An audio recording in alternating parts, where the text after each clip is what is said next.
नमस्कार, news point लेकर हाजिर हूं मैं राजीव। दोस्तों, बिहार में महागठबंधन की वोटर अधिकार यात्रा अब बीजेपी के लिए रोजाना नई चुनौतियां और परेशानियां खड़ी कर रही हैं। बीजेपी को अब समझ आ गया है कि बिहार के मौजूदा माहौल का असर जल्द ही पूरे देश में देखने मिलेगा और राहुल गांधी ने अब इसका ऐलान भी कर दिया है।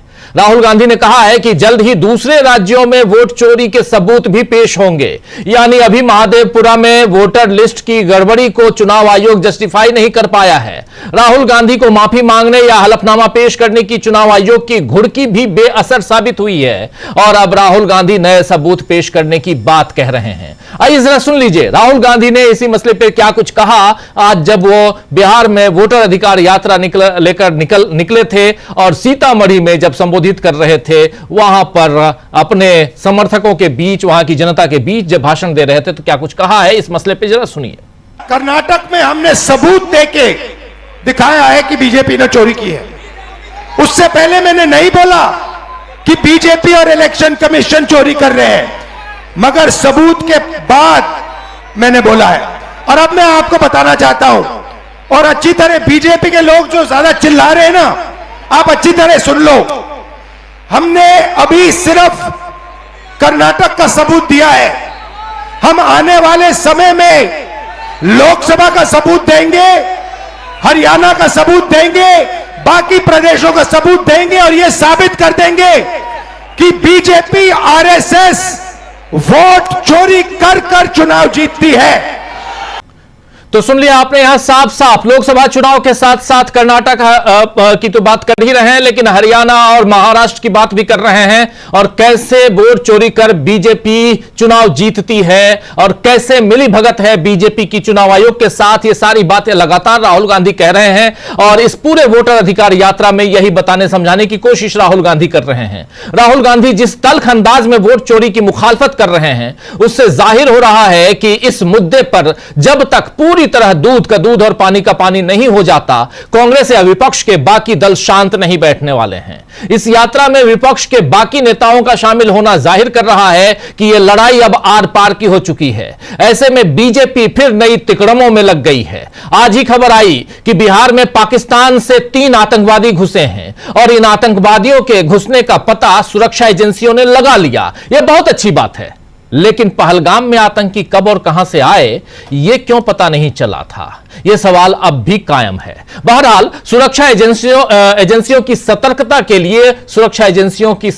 के लिए बधाई तो बनती है दोस्तों, लेकिन अब घुसपैठ से राहुल गांधी की सुरक्षा पर सवाल उठ रहे हैं। हालांकि नेता प्रतिपक्ष की सुरक्षा का पूरा जिम्मा सरकार का है। इस वक्त राहुल गांधी वहां हैं, बिहार में है, तो बिहार सरकार का भी जिम्मा है, उनकी भी जिम्मेदारी है। और बीजेपी को यह सुनिश्चित करना चाहिए, एनडीए की सरकार को यह सुनिश्चित करना चाहिए कि राहुल गांधी पर कोई आंच ना आए और उनकी पूरी यात्रा तय कार्यक्रम के हिसाब से ही पूरी हो। आज महागठबंधन ने एक प्रेस कॉन्फ्रेंस कर बताया है कि 1 तारीख यानी 1 सितंबर को किस तरह यात्रा का समापन होगा।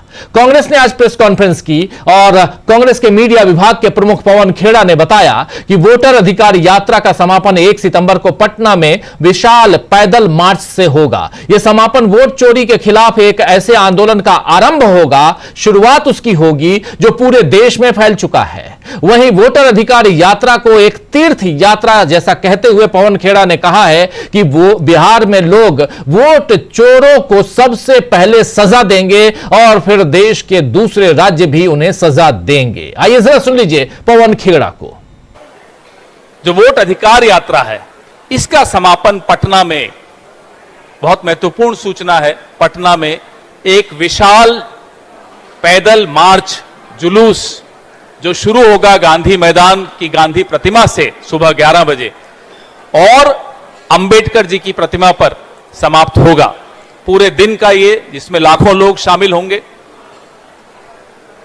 इस वोट अधिकार यात्रा का ये समापन पटना में होगा 1 तारीख को सुबह 11 बजे।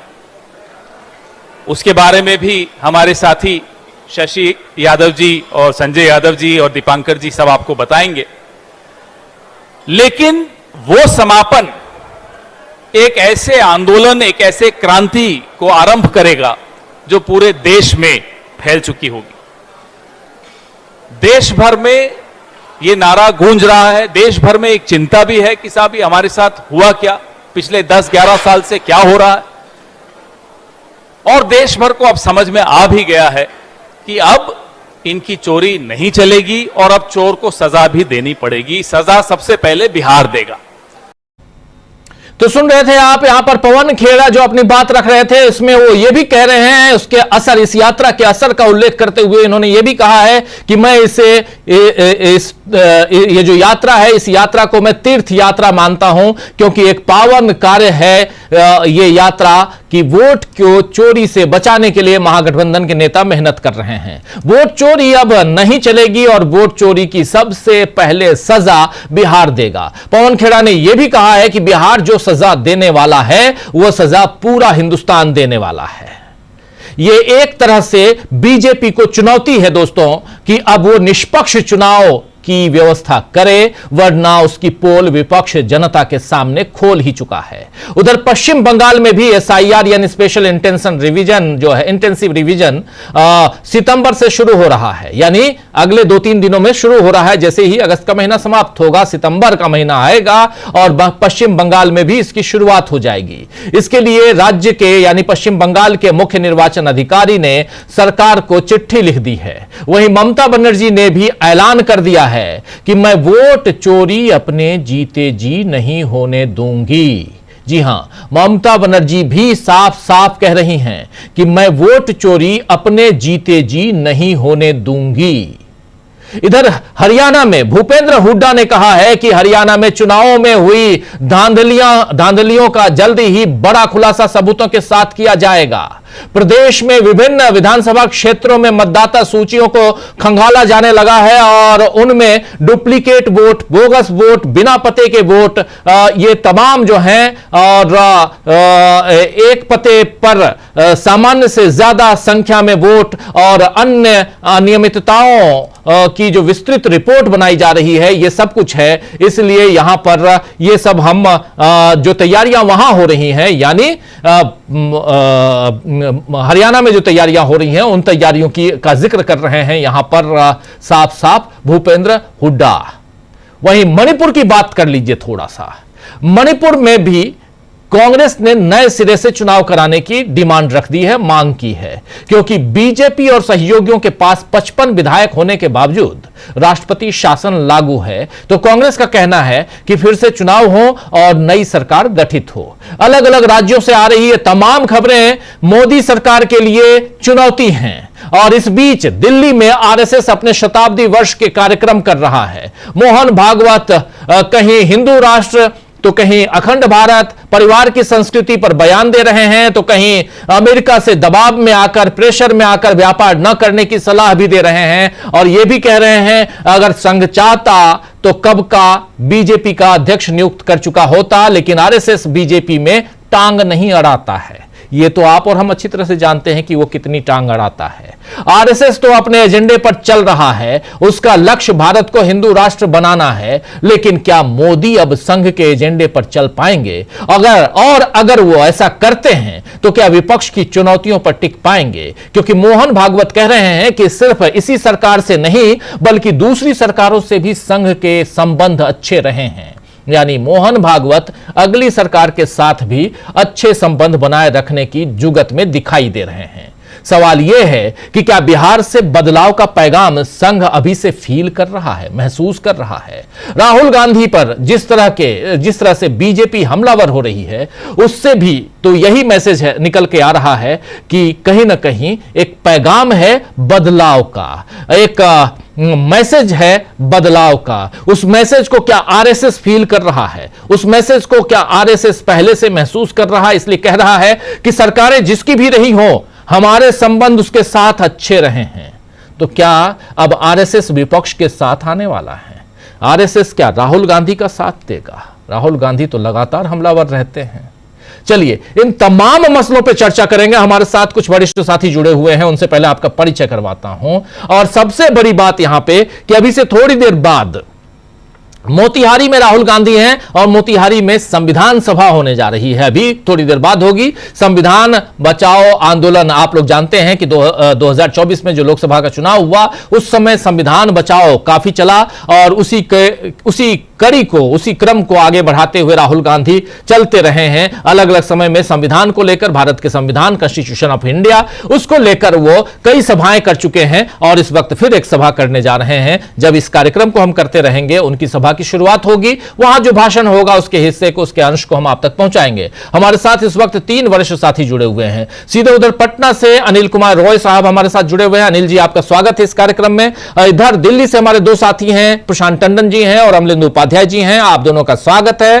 थोड़ी देर बाद और कुछ साथी जुड़ेंगे, उनसे भी आपका स्वागत करवाऊंगा, उनसे भी परिचय करवाऊंगा। स्वागत तो हम कर रहे हैं आप सभी साथियों, आप सब जो हमारे साथ जुड़ चुके हैं उनका भी, जो जुड़ने वाले हैं उनका भी स्वागत, इस्तकबाल आप सबका। सीधे आना चाहता हूं सबसे पहले जरा अनिल जी, इकरार हमारे साथ जुड़ रहे हैं उधर से सीधे। इकरार जुड़ गए हैं। इकरार कहां हैं आप मोतिहारी में हैं, बेतिया में हैं, कहां हैं? इकरार आवाज नहीं आ रही है शायद हमारी, लेकिन वहां भीड़ और पीछे की गाड़ियों का काफिला यह दिखाई दे रहा है। जरा इकरार तक मेरी आवाज को पहुंचाने की कोशिश कीजिए और तब तक अनिल जी के पास जल्दी से आते हैं। मोतिहारी से इकरार जुड़े हुए हैं हमारे साथ। मोतिहारी से इकरार, आवाज आ रही है? जी बिल्कुल सर। जी इकरार, जरा बताइए क्या कुछ चल रहा है आप मोतिहारी में, और इस वक्त वहां राहुल गांधी का काफिला पहुंच चुका है, संविधान सभा का आयोजन है शायद, और इसमें क्या कुछ होने जा रहा है उससे पहले दिन भर का जो घटनाक्रम उसकी पूरी जानकारी रखिए। जी राजीव जी, दरअसल सुबह जो सीतामढ़ी से इस यात्रा की शुरुआत हुई, जो माता जानकी है उनके मंदिर से सुबह राहुल गांधी ने पूजा अर्चना करके वहां, उसके बाद इस यात्रा की शुरुआत हुई। वहां से जो लोगों का जो हुजूम है वो जुड़ता चला गया राहुल गांधी की वोट अधिकार यात्रा के साथ। और सुबह से लेकर राजीव जी मैं आपको बताना चाहता हूं कि इस तरह का जो हुजूम है, हमें यहाँ जो मोतिहारी पहुंचने में करीब 5 किलोमीटर का जो सफर था, 5 किलोमीटर से लेकर इस मंच तक, आप मेरे पीछे देख सकते हैं थोड़ी दूरी पर मंच है, उस मंच तक दोनों तरफ, सड़कों के दोनों तरफ लोगों का हुजूम लगा हुआ है। इससे आप अंदाजा लगा सकते हैं कि राहुल गांधी की वोट अधिकार यात्रा, जो इंडिया गठबंधन, इंडिया ब्लॉक की जो वोट अधिकार यात्रा, उसका बिहार में किस तरीके का असर है। राहुल गांधी ने दोपहर, जब सुबह मॉर्निंग में जब यात्रा सुबह में शुरुआत की, उसके बाद उन्होंने जो 11:15 बजे के आसपास वहां लोगों को संबोधित किया। उन्होंने साफ तौर पर एक बात कही कि किस तरीके से जो है वो अब बीजेपी और चुनाव आयोग के साथ मिलकर वोटों की चोरी कर रही है। तमाम जो उन्होंने वही बात एक बार फिर कही कि किस तरह से महाराष्ट्र में, किस तरीके से हरियाणा में और किस तरीके से जो कर्नाटक में बेंगलुरु की सीट का भी उन्होंने उदाहरण दिया। उन्होंने कहा कि वोटों की चोरी किस तरह से की जा रही है। राहुल गांधी ने साफ तौर पर एक बार फिर संविधान की प्रति को दिखाते हुए लोगों से कहा कि अभी आपका ये लोग वोट छीन रहे हैं, उसके बाद आपका राशन कार्ड छीनेंगे और उसके बाद तमाम जो आपकी जो भी जो अधिकार हैं वो छीने जाएंगे।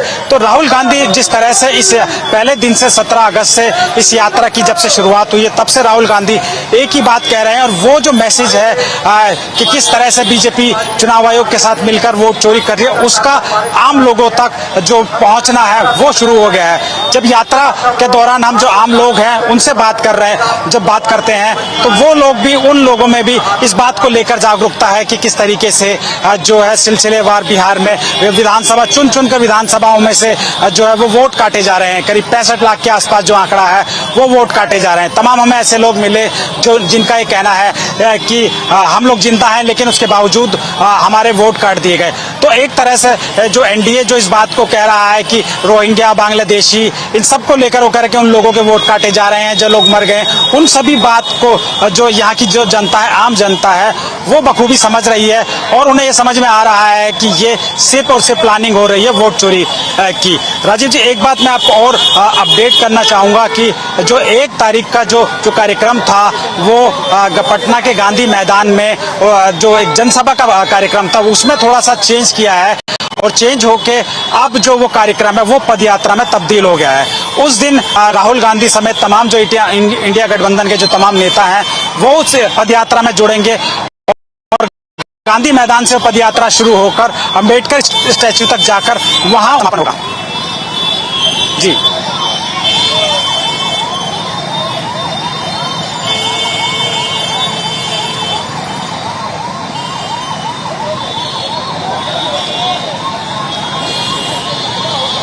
सिर्फ 5 किलोमीटर की दूरी तय करने में। आपको एक जानकारी और देना चाहूंगा कि 30 अगस्त को जो है जी अपनी बात आगे बढ़ाइए। जी जो अखिलेश यादव को आज 28 अगस्त को जो इस यात्रा के साथ जुड़ना था और वो 30 अगस्त से इस यात्रा में जुड़ेंगे, इस जो वोट अधिकार यात्रा इसमें। तो तमाम जो इंडिया गठबंधन के जो नेता हैं उन लोगों का तमाम जो जुड़ना लगातार जारी है। और आपने कल ही देखा कि तमिलनाडु के मुख्यमंत्री वो खुद इस यात्रा में आए और किस तरह से उन्होंने जो चुनाव आयोग से लेकर बीजेपी पर निशाना साधा। साफ तौर पर जो तमाम जो नेता आ रहे हैं वो जो मैसेज देना चाह रहे थे इस यात्रा के माध्यम से वो देने में कामयाब हो रहे हैं, क्योंकि जब यात्रा निकल रही है तो यात्रा के साथ राजीव जी तमाम जो किसी भी पार्टी की चाहे यात्रा हो निकाले उनके साथ तमाम कार्यकर्ता साथ होते हैं। लेकिन हम लोग यात्रा जाने के बाद भी लोगों से जब बात कर रहे हैं, जो लोग आम लोग जो वहाँ जो वहाँ रहते हैं उन लोगों से हमने लगातार बातचीत की और हमने लोगों से पूछा कि भाई ये बताइए कि क्या इस यात्रा का कोई असर हो रहा है, आपको समझ में आ रहा है कि ये यात्रा क्यों निकाली जा रही है। तो बिहार की जो जनता है वो इस बात से पूरी तरह से जागरूक है कि क्यों आखिर ये यात्रा निकाली जा रही है और उनके साथ क्या हो रहा है।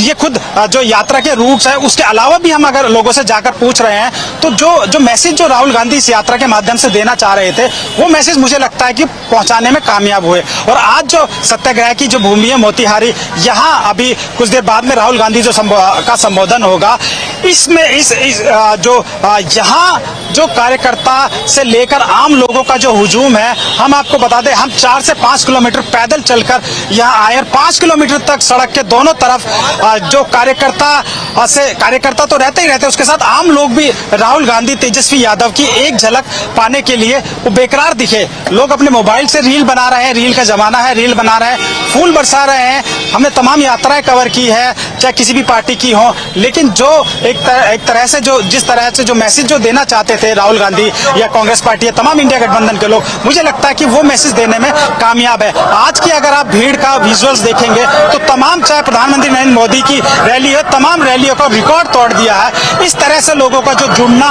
है वो बराबर जारी है।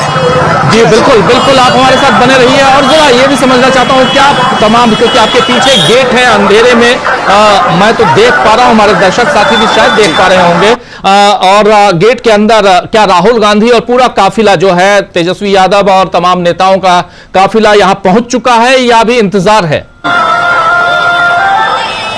नहीं, बिल्कुल राहुल गांधी और तेजस्वी यादव का काफिला बिल्कुल मंच के पास है। यहाँ से करीब 600 से 700 मीटर का फासला है, क्योंकि आप देख सकते हैं जाम किस तरह से गाड़ियों का जाम लगा है। उनका काफिला लगभग पहुंच चुका है मंच पर। और मैं आपको बता दूं कि जब हम मीडिया वैन में मौजूद थे तो वहाँ तमाम मीडिया वाले इस बात को लेकर बात कर रहे थे कि जब यात्रा शाम के समय पहुंचती है अपने समापन वाले स्थल पर तो आप देखिए किस तरह से राहुल गांधी के फैन है। देखिए राहुल गांधी की बाहुबली के रूप में तस्वीर बनाई है। अब देखिए कैसे किस तरीके से राहुल की जो फैन है वो क्या लिखा, भारतवर्ष के बाहुबली हैं राहुल गांधी, नफरती वातावरण में है प्रेम की आंधी। वोटर अधिकार यात्रा से भारत जुड़ रहा है, देश का युवा और बुजुर्ग भी जाग रहा है। भारतवर्ष के बाहुबली तो राहुल गांधी जो हैं वो भारतवर्ष के बाहुबली हैं, और जिस तरह से फिल्म के अंदर जो दिखाता उसी तरह से वो रियल में, वो तो रियल थी लेकिन ये रियल के बाहुबली है भारत। देखिए राजीव जी, आपने देखा किस तरीके से जो फैन में जो यहाँ के लोगों में है वो राहुल गांधी के प्रति क्रेज है, किस तरह से ये लोग पोस्टर लेकर आ रहे हैं। और कब से आप इस यात्रा में? मैं इस यात्रा में ट्यूसडे से हूँ। अच्छा, आप यात्रा के साथ चल रहा है बाइक। मैं दिल्ली से यात्रा के लिए बाइक से आया हूँ। अच्छा, बाइक से यहाँ तक? हाँ, मैं मोटरसाइकिल से आया हूँ। तो देखिए ठीक यही जो इसी तरीके का जो अमूमन जो हम जिस भी रास्ते से गुजर रहे हैं वहां चाहे राहुल गांधी हो, तेजस्वी यादव हो या वीआईपी पार्टी के अध्यक्ष हो, तमाम जो उनके कार्यकर्ता है, उनके लोग हैं या कार्यकर्ताओं के अलावा जो आम लोग हैं, वो लोग भी उनके इंतजार में खड़े हैं, उनकी एक झलक पाने के लिए खड़े हैं। जी राहुल गांधी जी के साथ में भारत जोड़ो यात्रा में चला था। अच्छा, भारत जोड़ो यात्रा में यही गाना मैंने उनको सुनाया था उसमें भी, और उनसे खूब अच्छी बातचीत हुई थी। तो आप राजीव जी देखिए किस तरह से जी बिल्कुल जी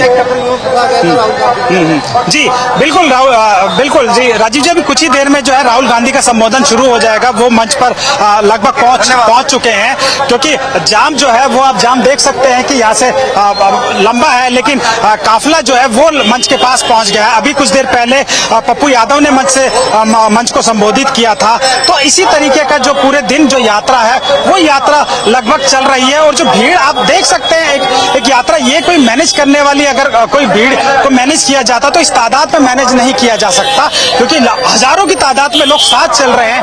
काफिले में जो है 4-4, 5-5 किलोमीटर लंबा जाम लग रहा है। गाड़ियों की जो है वो संख्या जो है बराबर चल रही है। लोग साइकिलों से आ रहे हैं, मोटरसाइकिल से आ रहे हैं, और तमाम जो गाड़ियां हैं वो उसका काफिला जो है बहुत लंबा काफिला वो दिख रहा है। साथ ही हमने दोपहर में जो है इंडिया गठबंधन के जो प्रमुख सहयोगी दीपांकर भट्टाचार्य जी हैं, उनसे भी हमने बातचीत की है। उनकी बातचीत हम सुनाएंगे उनको कि किस तरह से उन्होंने कहा कि जो विपक्ष के जो माफ कीजिए जो एनडीए सरकार के जितने भी जो नेता हैं वो तमाम तरीके की बातें कर रहे हैं कि बिहार में जो है राहुल गांधी वो मुख्यमंत्री का चेहरा कौन होगा। इन तमाम तरीके की बातचीत हुई है, वो बातचीत हम दर्शकों को बाद में सुनाएंगे। आप देखिए कि लगभग जो है काफिले देखिए किस तरह से कितना लंबा ये काफिला है वो चल रहा है।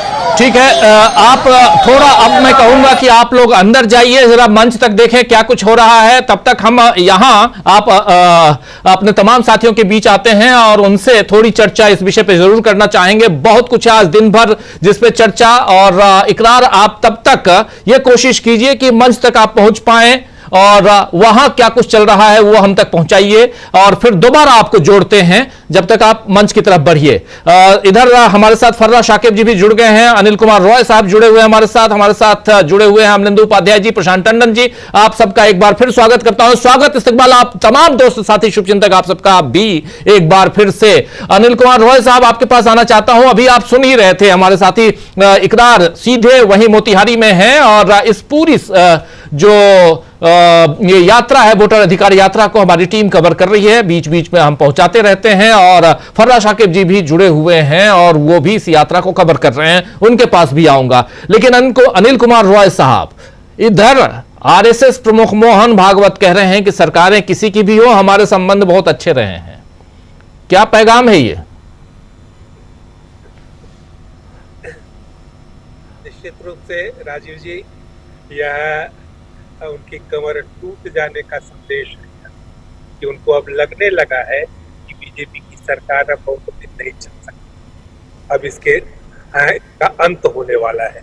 इसी के लिए वो इस तरह की बातें कर रहे हैं। निश्चित रूप से आप जब जो देख रहे हैं और जिस तरह की खबरें आ रही हैं, अभी भी इकरार जी जो खबर दिखा रहे थे कि एसआईआर पर यह बात शुरू हुई थी, उस समय नहीं लग रहा था कि यह इतने बड़े आंदोलन के रूप में यह तब्दील हो जाएगा, लेकिन आज आप देख रहे हैं और रोज रोज देख रहे हैं बढ़ते हुए। मैं इस बात की तुलना करता हूं कि आजादी का जब संघर्ष चल रहा था, आंदोलन जब हो रहा था, तो उस समय भी इतना उत्साह और इतनी बड़ी संख्या में लोग शामिल नहीं हो रहे थे।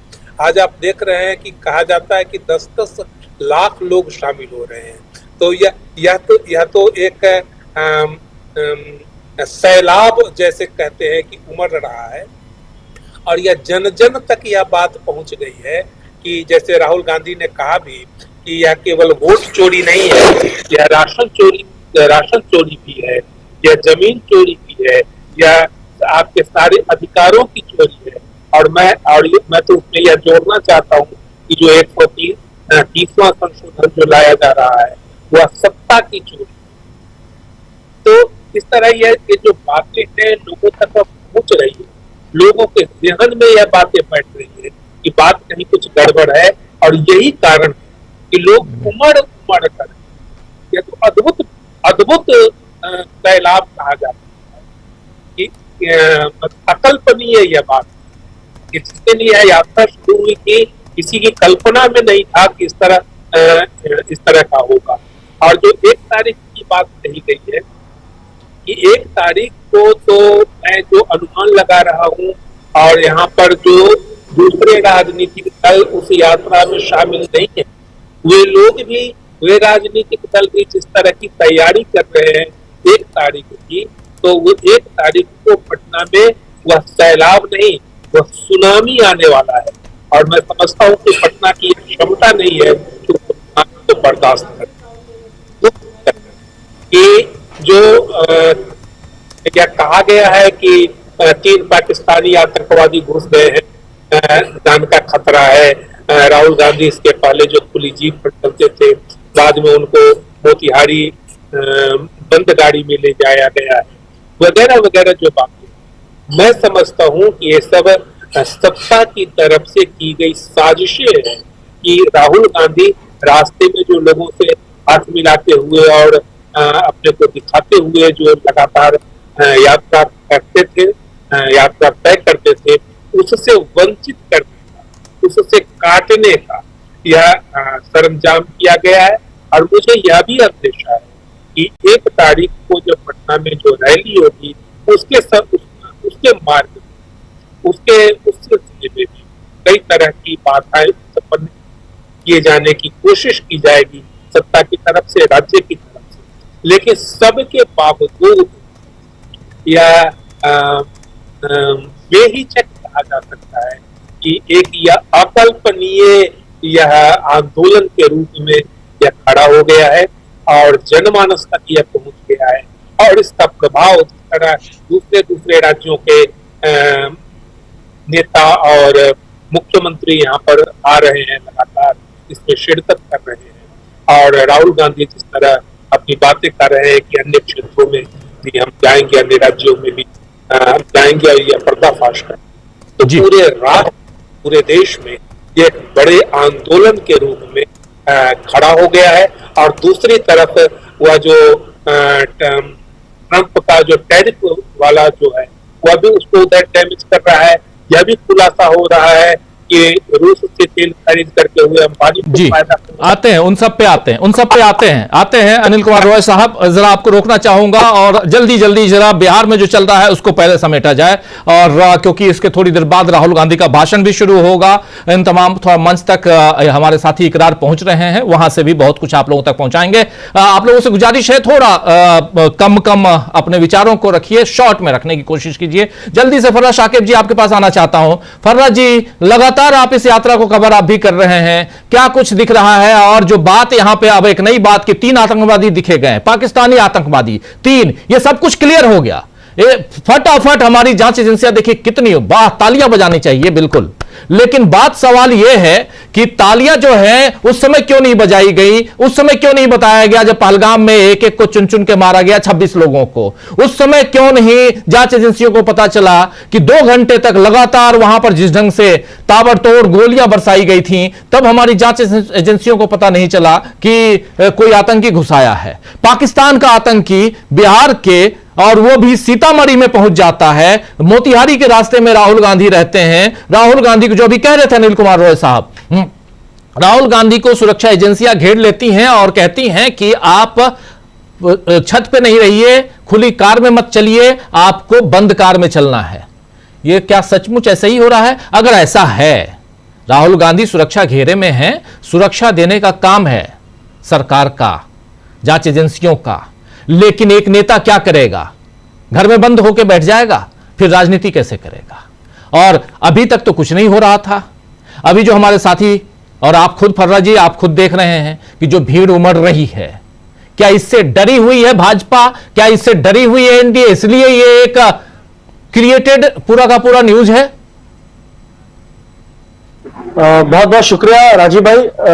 कल जब मैं आपसे जुड़ा था, मैंने आपको कुछ विधानसभा के इलाके बताए थे और ये बताया था कि उन इलाकों में किनका प्रभाव है।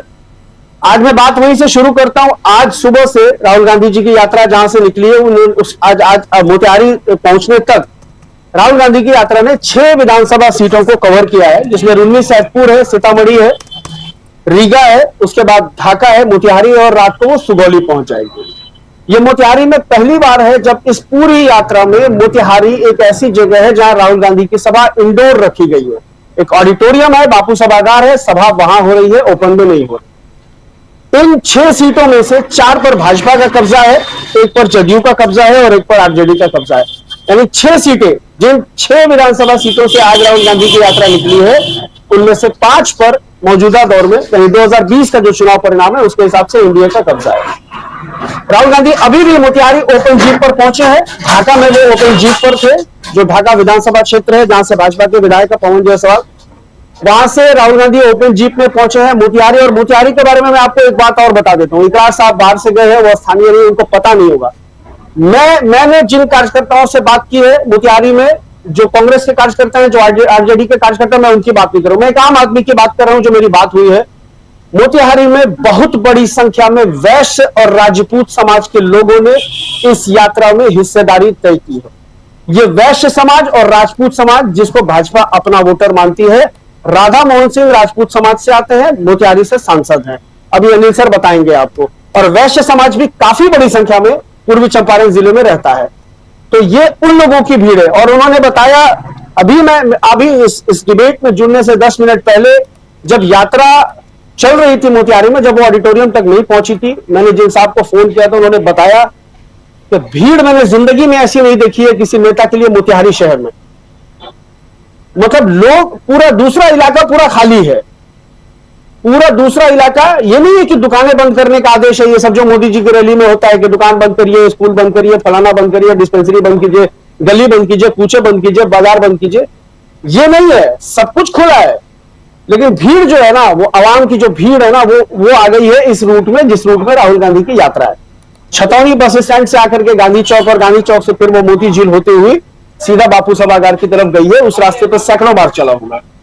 तो और वो पूरा रास्ता जो है, बता रहे हैं जिनसे मैंने बात किया, कि वो रास्ता इस तरह से जाम है, इस तरह से जाम लगा हुआ है कि चलने की जगह नहीं है। लोग सड़क के दोनों किनारे तो खड़े होकर देख ही रहे हैं। सारी बातें बता, अभी हमारे इकरार हमारे साथी चुकी है, अपनी टीम वही है, और वो बता रहे हैं कि 5 किलोमीटर कैसे पैदल चल के आए हैं।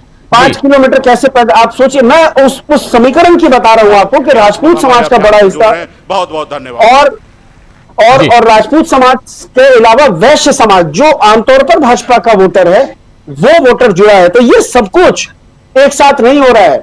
आपको याद होगा, नड्डा साहब ने 2020 के अक्टूबर में बक्सर में कहा था कि बिहार में 300 आतंकवादी घुसने के लिए तैयार हैं। वो बिहार चुनाव का जमाना था। उसके बाद क्या नड्डा साहब ने कभी कोई अपडेट दिया कि वो 300 आतंकवादी कहां गए जो बिहार में घुसने के लिए तैयार बैठे थे? क्या भाजपा के साथ उनका अलाइनमेंट था? क्या वो 300 आतंकवादी बिहार में घुसे, उनको पकड़ा गया, उनका एनकाउंटर किया गया, या उनको अडानी के पोर्ट पर भेजा गया गुजरात में कि तुम जाके वहां से ड्रग्स की स्मगलिंग करो? जो हजारों हजार करोड़ की ड्रग्स जो पकड़ी जाती है अडानी के पोर्ट पर, उस काम में उनको लगाया गया, और उसी में से कोई 2-4 इधर भेजे जा रहे हैं। ये सब कुछ देखिए राजीव भाई, काट की हांडी बार बार नहीं चढ़ती है। आज जनता, मोतिहारी छोड़ दीजिए, आप न्यूज पोर्टल्स पर जाकर देखिए कि चुनाव आ गया है, अब आतंकवादी भाजपा को मदद करने के लिए आ गए। इस तरह की बातें लोग लिख रहे हैं जी। लोग इस तरह की बातें लिख रहे हैं कि चुनाव आया है, इनके अलाइनमेंट, जो इनका जो बाहरी गठबंधन रहता है, वो सब लोग आ गए इनकी मदद करने के लिए, जब ये बैकफुट पर। तो ये तमाम चीजें चल रही हैं राजीव भाई। अभी देखिए राजेश राम बोल रहे हैं जी, इधर ये लाइव सीधा वहां जो चल रहा है स्टेज पे, हमारी टीम वहीं जब पहले बता चुका था कि स्टेज की तरफ, और स्टेज से सीधा लाइव। और ये एक आप देख रहे हैं राजेश राम, जो कांग्रेस पार्टी के वहां आज की तारीख में अध्यक्ष हैं, वो अपनी बात रख रहे हैं। इधर प्रोफेसर रविकांत जी भी हमारे साथ जुड़ गए हैं। और रविकांत जी चूंकि अब कांग्रेस पार्टी ज्वाइन कर चुके हैं, कई लोग लिखते थे कि पॉलिटिकल एनालिस्ट क्यों लिखते हैं, कांग्रेस लीडर हो गए हैं तो कांग्रेस लीडर लिखा कीजिए। तो चलिए, आपके नाम के नीचे कांग्रेस लीडर लिख दिया हूं, लेकिन आप एक बहुत अच्छे पॉलिटिकल एनालिस्ट हैं और मेरी नजर में वही रहेंगे। तो प्रोफेसर रविकांत जी, आपका स्वागत है इस कार्यक्रम में। और इधर हमारे साथी प्रशांत टंडन जी मंद मंद मुस्कुरा रहे हैं, उन्हीं के पास आता हूं।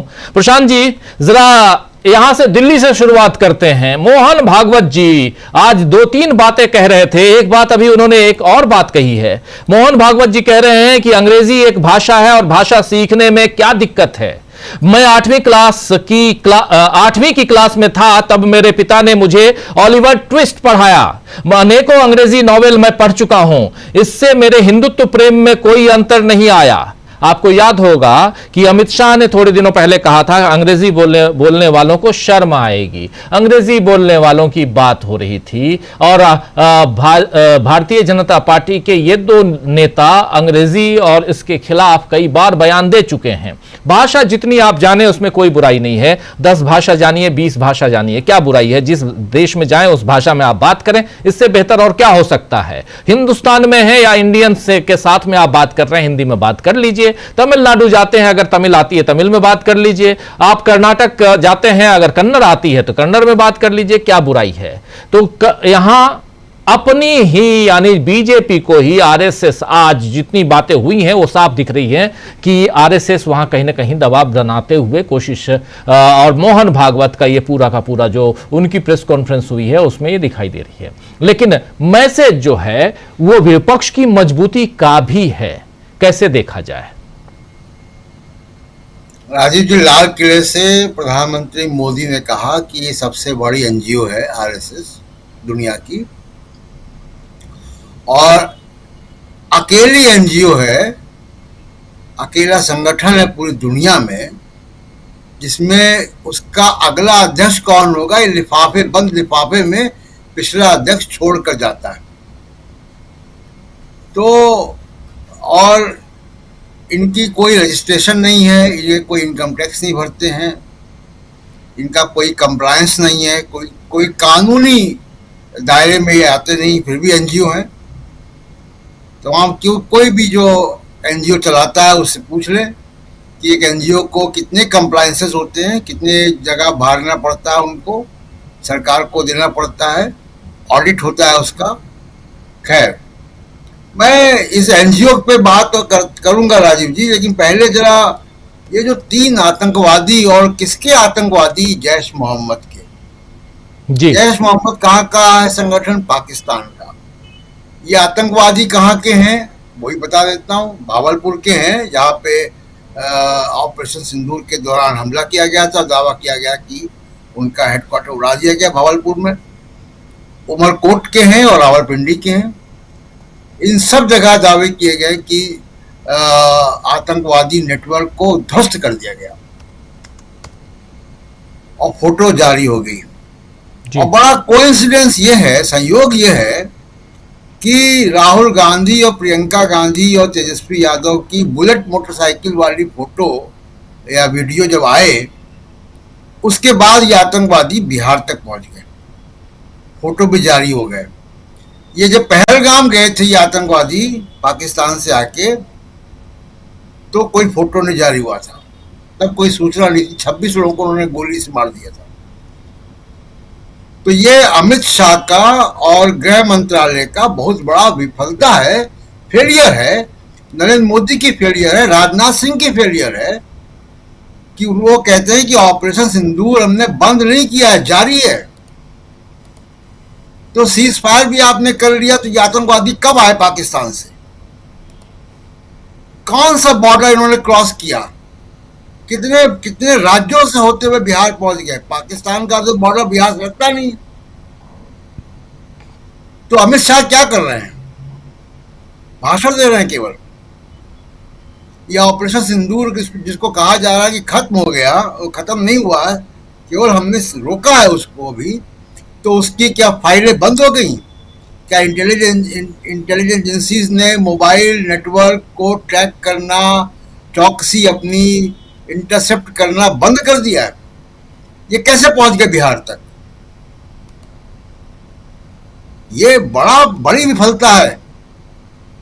ये तो अमित शाह को इतने बड़े, जब 26 लोगों की आप रोक नहीं पाए और पूरा युद्ध जैसी स्थिति हो गई, ट्रंप तमाम 40 बार ट्रंप क्लेम कर चुके हैं कि हमने सीज फायर कराया, उन सब के पे पानी फिर गया। इतने बड़े बड़े दावे प्रधानमंत्री लाल किले से कर रहे हैं, सेना के जनरल बोल रहे हैं, ये कैसे आ गए ये आतंकवादी? ये सवाल बड़ा सवाल है, बहुत गंभीर सवाल है कि नरेंद्र मोदी सरकार आतंकवाद को रोकने में अक्षम है। जी, इनकी कोई एजेंसीज काम नहीं कर रही हैं। आप सो रहे थे अभी तक, कैसे आ गए बिहार तक? जैसे वो पहलगाम पहुंच गए वैसे बिहार तक आ गए। कल वो आपने फोटो रिलीज कर दी, इसका मतलब वो बिहार में हैं, तो कल वो कोई घटना अंजाम कर देंगे, कौन जिम्मेदार होगा? क्या केवल वो राहुल गांधी के लिए नहीं आए ना, वो तो आतंकवादी हैं, उनको अपना आतंकवादी मिशन पूरा करना है, जिस भी ब्रीफ जो उनका ब्रीफ है।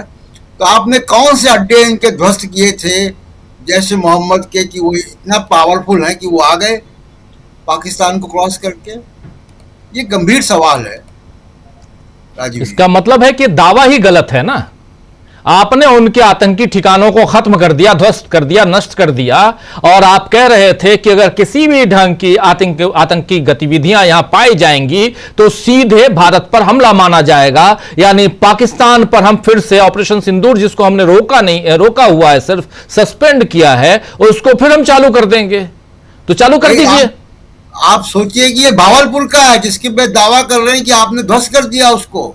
जी, तो ये क्या पिछले साल आ गया था हिंदुस्तान? जी बिल्कुल, सवाल कई हैं और कई सवाल हैं, और उससे फिर शक पैदा होता है कि क्या राहुल गांधी, प्रियंका गांधी, या उससे पहले राहुल गांधी और तेजस्वी यादव पूर्णिया से अररिया की तरफ और उसके बाद दरभंगा से आगे सीतामढ़ी की तरफ ये बढ़ रहे थे, उस वक्त जो बाइक चलाए, क्या ये बाइक रैली पसंद नहीं आई? क्या ये जो प्रभाव यहां पड़ रहा है इस यात्रा का, वो पसंद नहीं आ रहा है? क्या ये पॉपुलैरिटी राहुल गांधी और तेजस्वी यादव की पसंद नहीं आ रही है? प्रशांत जी, बिल्कुल जोड़ कर देखा जाएगा, ये हेडलाइन मैनेजमेंट है, और लेकिन विफलता भी है। अगर ये दावा कर रहे हैं कि आ गए हैं, तो विफलता भी कितनी बड़ी विफलता है।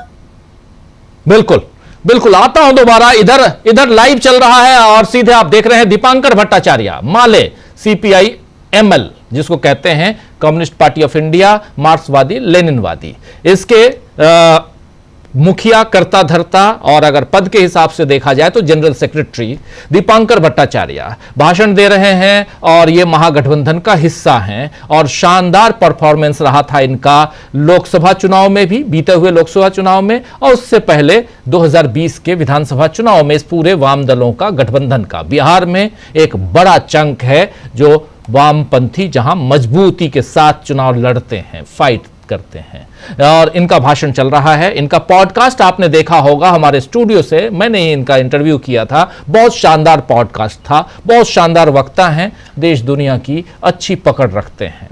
खैर, इनकी बातें भी हम करेंगे, सुनेंगे, लेकिन एक बार जल्दी से आना चाहता हूं प्रोफेसर, इनका एक दूसरा इंटरव्यू बहुत जल्द आज या कल हम आप तक पेश करेंगे।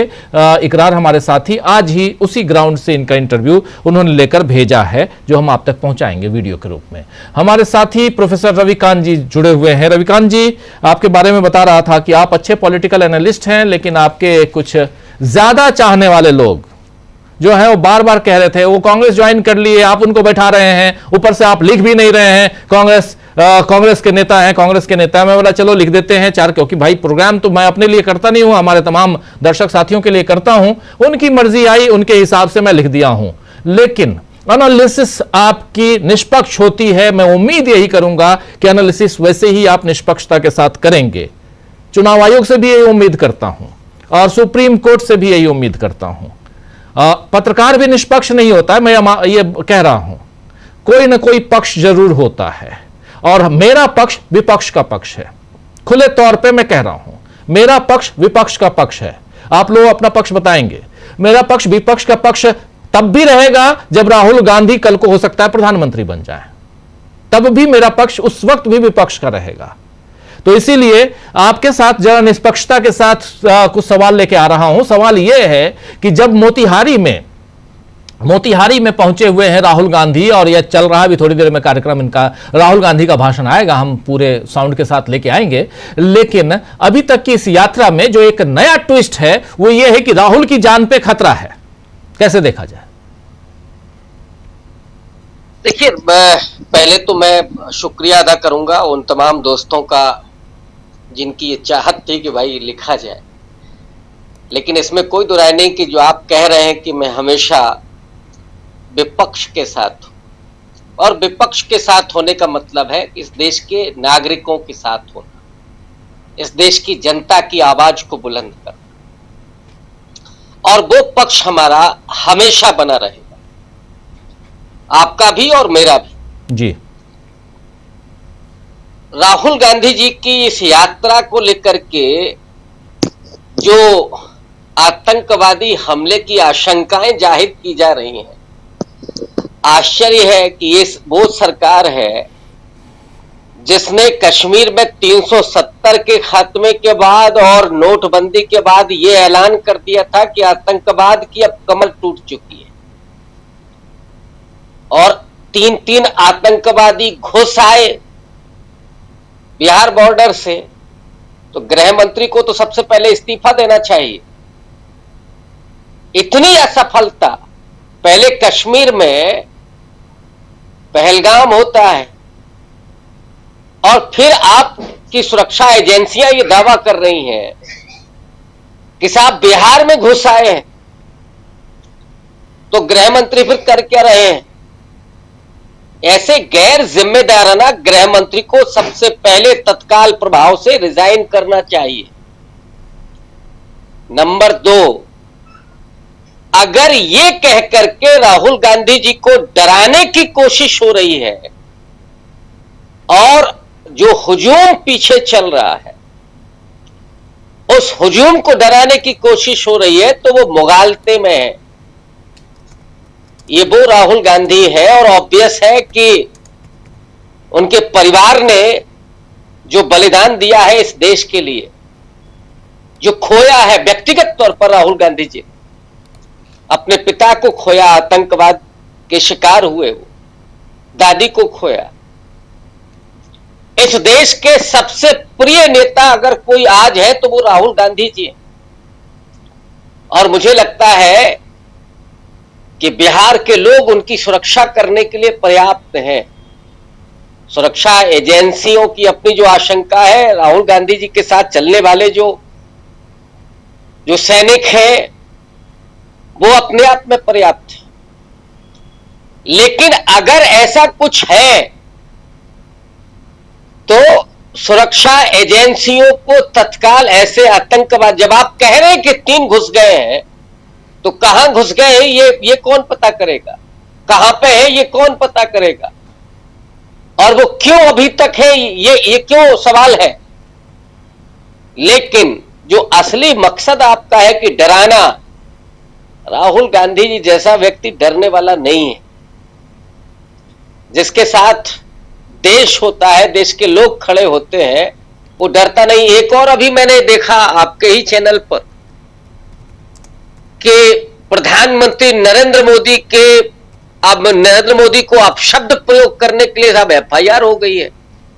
और नहीं, यहां पे ये कहा जा रहा है प्रोफेसर साहब, ये कहा जा रहा है कि दरभंगा के मंच से राहुल गांधी ने प्रधानमंत्री और प्रधानमंत्री की माताजी के लिए अपशब्द कहे।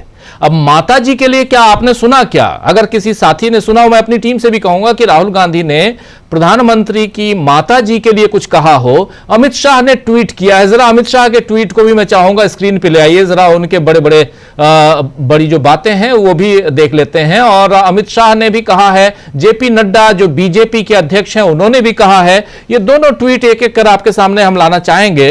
और लेकिन मुझे याद नहीं आ रहा, मैं पूरा भाषण सुना था और अलग अलग जगहों पे राहुल गांधी जो भाषण देते आए उन्होंने जरूर बातें कही थी डोनाल्ड ट्रंप के प्रसंग में, टैरिफ वाले मामले में, और खासकर जो ऑपरेशन सिंदूर यानी सीज फायर वाले मामले में बात कही थी।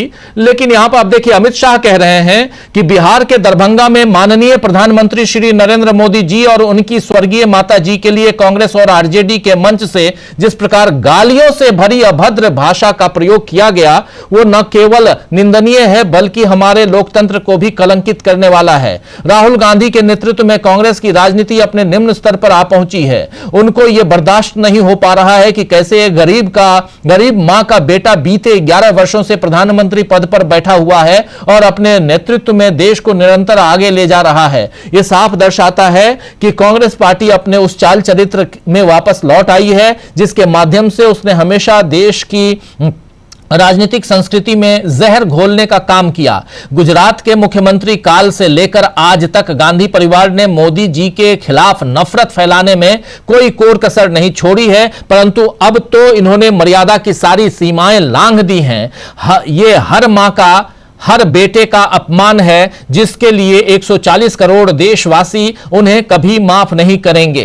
ये अमित शाह देश के गृह मंत्री लिख रहे हैं। इनके बाद बीजेपी के जो मुखिया हैं यानी अध्यक्ष जेपी नड्डा क्या लिख रहे हैं वो भी जरा स्क्रीन पर ले आइए, उसको भी बता देते हैं, वो भी सुनेंगे हम। उधर आ चुके हैं मंच पे तेजस्वी यादव, वो भी सुनेंगे। जेपी नड्डा लिख रहे हैं कि कांग्रेस की तथाकथित वोट अधिकार यात्रा में जिस तरह से कांग्रेस आरजेडी के मंच से देश के यशस्वी प्रधानमंत्री श्री नरेंद्र मोदी जी की दिवंगत माता जी को गाली दी गई, वो घोर निंदनीय और भर्त्सनीय है। ये अभद्रता की सारी सीमा लांघ चुके दो शहजादों का बिहार की धरती पर बिहार की संस्कृति का तिरस्कार भी है। राहुल गांधी और तेजस्वी यादव को अविलंब इस कुकृत्य के लिए अविलंब माफी मांगनी चाहिए। ये बात लिख रहे हैं यहां जेपी नड्डा, जगत प्रकाश नड्डा साहब ये बात कह रहे हैं। लेकिन जरा ले चलता हूं, आपको थोड़ा और रोकूंगा प्रोफेसर रविकांत जी, जरा ले चलता हूं सीधे उधर मोतिहारी जहां भाषण दे रहे हैं बिहार के नेता प्रतिपक्ष विधानसभा में तेजस्वी यादव। सुनिए। गांधी जी, मुकेश साहनी जी, दीपांकर भट्टाचार्य जी, शकील साहब, राजेश राम जी, हमारे साथ आए हुए मनोज झा जी, संजय यादव जी, महागठबंधन के यहाँ नेता, पार्टी के पदाधिकारी, कार्यकर्ता और आयोजनकर्ता और दूर दराज से आए हुए सभी हमारे बुजुर्ग अभिभावक को यहीं से तेजस्वी पैर छू के प्रणाम करता है। माताएं बहनों को यहीं से प्रणाम करता है और अपने नौजवान युवा साथी को यहीं से गले लगाता है। देखिए, ये जो मंच है और जो आयोजनकर्ता इनके हैं, असली मोटिव है संविधान के बारे में, सामाजिक न्याय के बारे में चर्चा हो रही है। यानी लगभग पिछड़े, अति पिछड़े, दलित, महादलित, आदिवासी समाज के जो लोग हैं, जो सोसाइटी में जो back bench of the society है, जो समाज के अंतिम पैदान पे खड़ा जो परिवार है, व्यक्ति है, उसको मुख्य धारा में कैसे लाया जाए, इस बारे में जो है ये चर्चा की जा रही है। और हम सब लोगों के जो पुरखे रहे हैं, बीपी मंडल जी हों, कर्पूरी ठाकुर जी हों, बाबू जगदेव जी हों, लोहिया जी हों। लोहिया जी तो कहते रहते थे छोट का राज, वोट का राज मतलब छोट का राज, है कि नहीं। आज मोदी जी क्या कर रहे हैं, मोदी जी क्या कर रहे हैं और इलेक्शन कमीशन क्या कर रहा है, कैसे छीनना चाह रहा है, वोट की चोरी करके। यानी आपके अधिकार को ही नहीं बल्कि आपके अस्तित्व को ही मिटाना चाहते हैं ये लोग। ये लोग वही दौड़ लाना चाहते हैं, गुलाम बना करके रखना चाहते हैं पिछड़ों को, अति पिछड़ों को, दलितों को, आदिवासियों को। लेकिन महागठबंधन के रहते हम लोग ये हरगिज़ नहीं होने देंगे। और आप सब लोग जानते हैं कि जगदेव बाबू क्या कहते थे, उनका नारा था, पहली पीढ़ी गोली खाएगी, दूसरी पीढ़ी जेल जाएगी और तीसरी पीढ़ी राज करेगी। आज हम धन्यवाद देना चाहते हैं आप सब लोगों को कि आप लोगों ने हमेशा हम लोगों के साथ खड़े रह करके प्यार, आशीर्वाद, समर्थन दिया। और मुझे गर्व है कि हम लालू जी के पुत्र हैं। 90 में जिस हालात में लालू जी को बिहार मिला था, जो भेदभाव था, छुआछूत था, आज किसी माई के लाल में दम नहीं कि उंगली दिखा करके भी बात कर सके। लालू जी ने क्या किया? किसी के खिलाफ नहीं, लालू जी ने बस वही किया कि तावा पे एक तरफ रोटी सदियों से जल रहा था, लालू जी ने उसको पलट दिया। और इसके लिए लालू जी को क्या क्या नहीं सहना पड़ा, मुकदमे हुए, जेल जाना पड़ा। आदरणीय स्वर्गीय शरद यादव जी, लालू जी ने बीपी मंडल लागू करवाया। बीपी सिंह जी थे प्रधानमंत्री, उन्होंने लागू किया, आज इस दुनिया में नहीं है। लेकिन उस समय बीपी मंडल कमीशन जो है, उसकी सिफारिशें जो है लागू की गई। तो भाजपा वाला लोग कमंडल ले आया। जब भाजपा वाला कमंडल लाया तो लालू जी भी आडवाणी जी को सही जगह जेल में, बिहार में रखवाएं। तो आप लोग जान रहे, लालू जी गाली खाएं, जेल गए, लोगों ने दुष्प्रचार किया। लेकिन आज भाजपा की भी मजबूरी है कि कुछ ना कुछ भी हो जाए, लेकिन पिछड़ा ही मुख्यमंत्री बनाना पड़ रहा है। ये लालू जी की देन है। तो हम तो अपने चाचा को बोलना चाहते हैं, नीतीश जी को, आज वो मुख्यमंत्री है तो वो लालू जी के संघर्षों के वजह से ही बिहार के मुख्यमंत्री हैं। तो आप सब लोग यहाँ आए हैं, ज़्यादा कुछ हमको कहना नहीं है, लेकिन एक बात हम ज़रूर कहेंगे, लालू जी और हमारी पार्टी राष्ट्रीय जनता दल आज तक भाजपा के सामने नहीं झुकी है। चाहे कितने भी जुल्म ढाए गए हों, कितना भी सताया गया हो, हमारे 11 लोग हैं, हमारे परिवार में 11 से बढ़ के जो नए रिश्तेदार भी बने, जो मेरे बहन के इन लॉज भी थे, सास ससुर भी थे, उन पे भी मुकदमा कराया गया। और जब मेरा मूछ नहीं आया था तब बोला गया कि हम टेंडर घोटाला करते थे रेलवे में बैठ करके। हमारी भ्रूण हत्या कराने की कोशिश की गई थी जब हम राजनीति में आए थे। तो लेकिन ये लोग भूल गए कि लालू जी का खून है मेरे अंदर। जब लालू जी नहीं झुके तो लालू जी का लड़कवा डरा जाएगा। अरे लड़ने वाले आज वही भाजपा के लोग कर्पूरी जी को गालियां देते थे। ये सामाजिक न्याय की ताकत है कि कर्पूरी जी को भी उन्हीं के हाथों भारत रत्न देना पड़ रहा है। ये है सामाजिक न्याय, बहुजनों की शक्ति।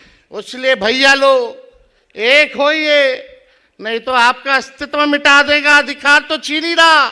जब संविधान नहीं रहेगा तो आप लोग, हम लोगों को कोई पूछने वाला है क्या? पूछेगा। वोट का अधिकार छीना, फिर राशन छीनेगा, फिर पेंशन छीनेगा, फिर जो संपत्ति पे हो वो छीनेगा। क्या क्या सताया जाएगा। लोकतंत्र को समाप्त करके राजतंत्र आ जाएगा। आपको क्या चाहिए? राजतंत्र चाहिए कि लोकतंत्र चाहिए? बताइए। लोकतंत्र चाहिए ना, तो इन बेईमानों को हटाना होगा। ये साजिश हो रही है, आपके वोटों को चुराया जा रहा है। और हम लोगों ने 65% जो है आरक्षण जो है बढ़ाया था, और कर्पूरी जी ने सबसे पहले आरक्षण को लागू किया था। उसके बाद लालू जी ने उस आरक्षण को बढ़ाया, फिर राबड़ी देवी जी की सरकार ने अति पिछड़ों का आरक्षण बढ़ाया। उसके बाद से अति पिछड़ों का आरक्षण 17 महीने में, जब हमारी महागठबंधन की सरकार थी, 75% किया गया, 65% और 10% EWS और बाकी पिछड़े, अति पिछड़े, दलित, आदिवासी लोगों का बढ़ाया गया। अगर सरकार बनाइएगा तो मंडल कमीशन की जो सिफारिशें हैं 4-5% लागू हुई है, उसको हम लोग सुनिश्चित करेंगे कि सारी सिफारिशों को हम लोग जो है लागू करने का काम करें। और यही नहीं, आरक्षण भी 85% हम लोग बढ़ा देंगे। आज जितनी नौकरियां तेजस्वी ने जो दिलाई, 5 लाख प्रक्रियाधीन नौकरियां जो मिल रहा है, आपको हम ये कहना चाहते हैं कि उसमें नौकरी में आरक्षण अभी लागू नहीं हो पा रहा, क्योंकि हमारी मांग थी शेड्यूल 9 में अनुसूची 9 में आरक्षण को डाला जाए ताकि हम लोग का संविधान आरक्षण जो है सुरक्षित रहे तमिलनाडु के तर्ज पर। लेकिन भाजपा के लोगों ने नहीं किया और हमारे चाचा देखिए क्या हालत हो गई है, किस स्थिति में आ गए हैं। इतना बार पलटी मारे कि चकड़िया गया है उनका दिमाग। अब हमको बोलने में ठीक नहीं लगता, अब उम्र भी हो गई है उनकी।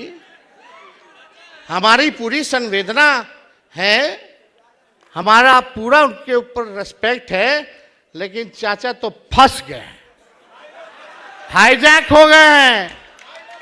एक हाथ मोदी जी के हाथ में डोर है, एक डोर दूसरा हाथ वाला अमित शाह के हाथ में है।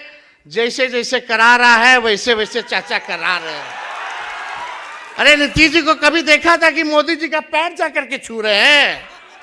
नीतीश कुमार वो वाले नीतीश जी नहीं रहे जो थाली खींच लिया था।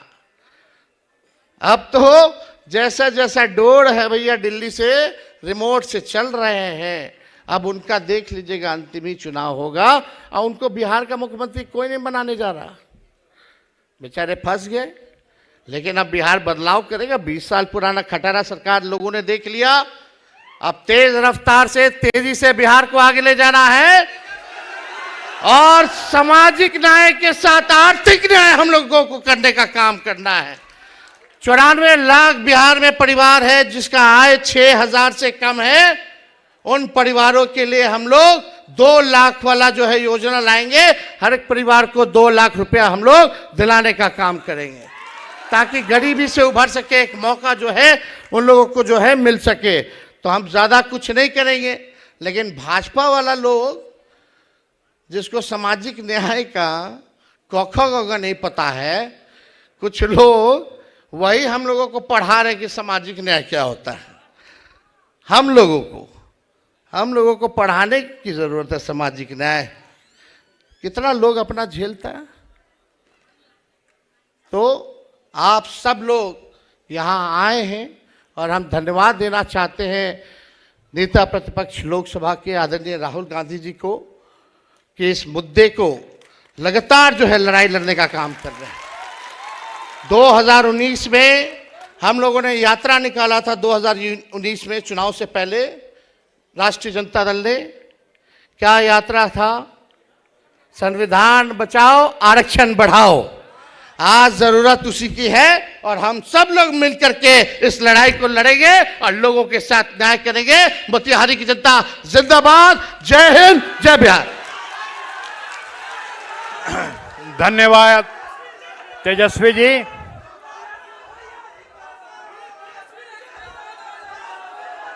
वोट चोर, वोट चोर, वोट चोर।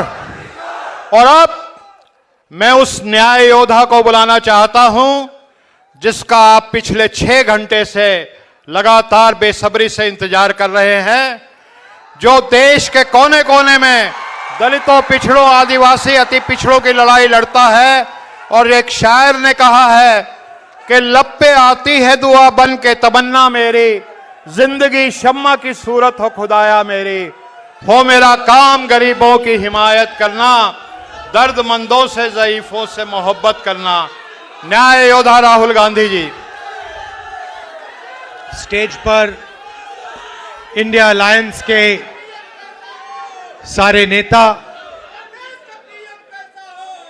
स्टेज पे डिस्टिंग्विश्ड गेस्ट्स, सिविल सोसाइटी से जो आए हैं, और भाइयों और बहनों, आप सबका मैं दिल से यहां स्वागत करता हूं।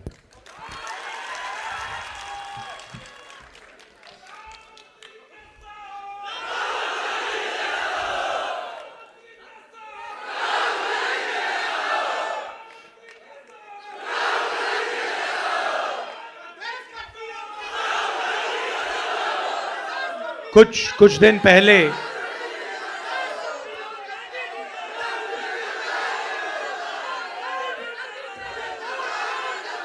अच्छा बोलने तो दीजिए। कुछ दिन पहले हमने बिहार में ये वोट अधिकार यात्रा शुरू की।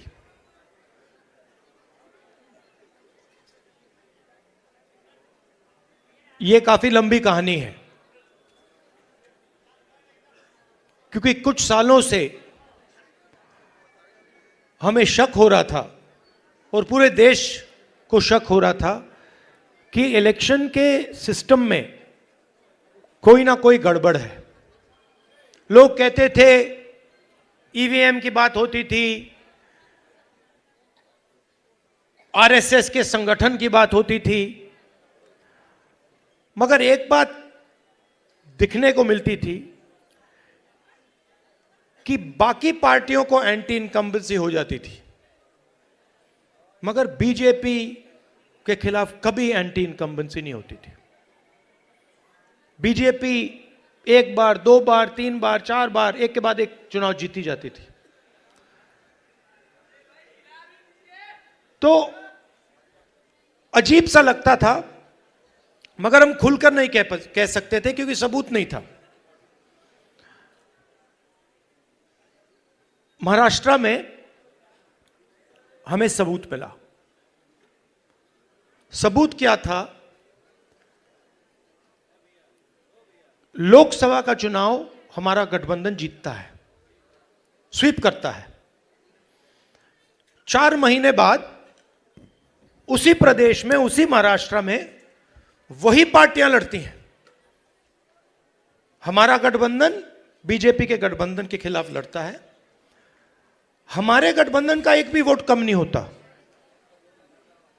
जितने हमें लोकसभा में मिले उतने हमें विधानसभा में मिले, मगर बीजेपी का वोट बढ़ जाता है। अजीब सी बात है। हमने देखा, पता लगाया, लोकसभा के बाद तकरीबन 1 करोड़ नए वोटर, 1 करोड़ नए वोटर इलेक्शन कमीशन ने लिस्ट में डाले।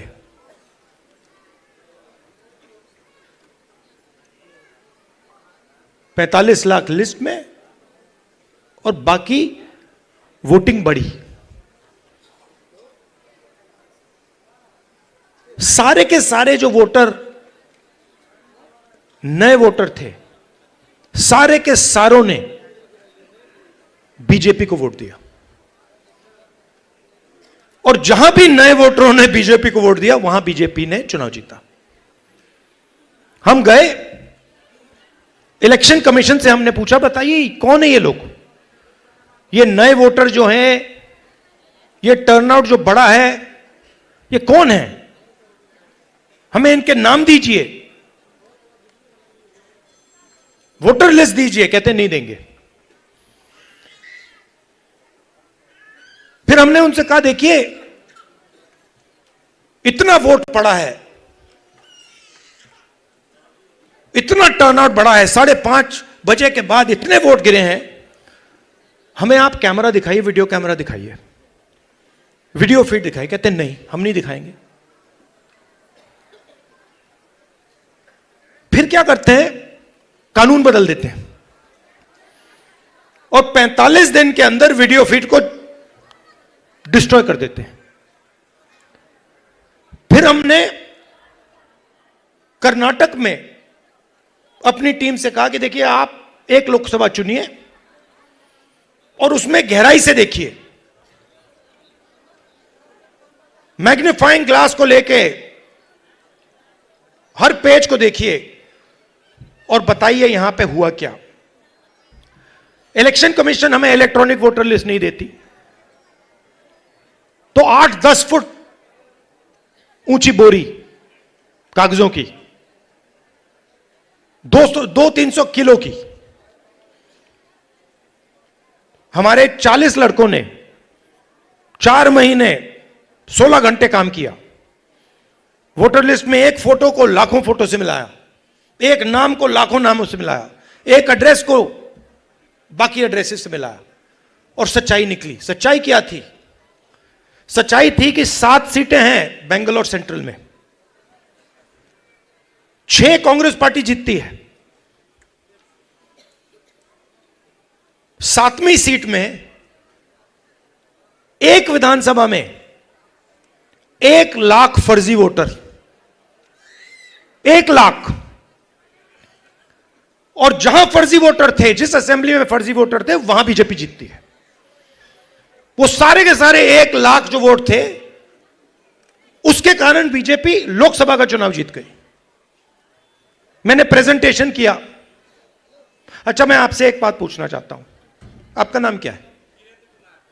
कुमार जी, अगर मैंने आपसे कहा कि आप चोर हो और अगर आपने चोरी नहीं की तो आप क्या करोगे? सबसे पहले आप कहोगे खबरदार तुम्हें मुझे चोर बुलाया, बोलोगे ना? ठीक है। अगर आपने चोरी की होती और मैंने कहा चोर हो, तो आप चुप बैठोगे?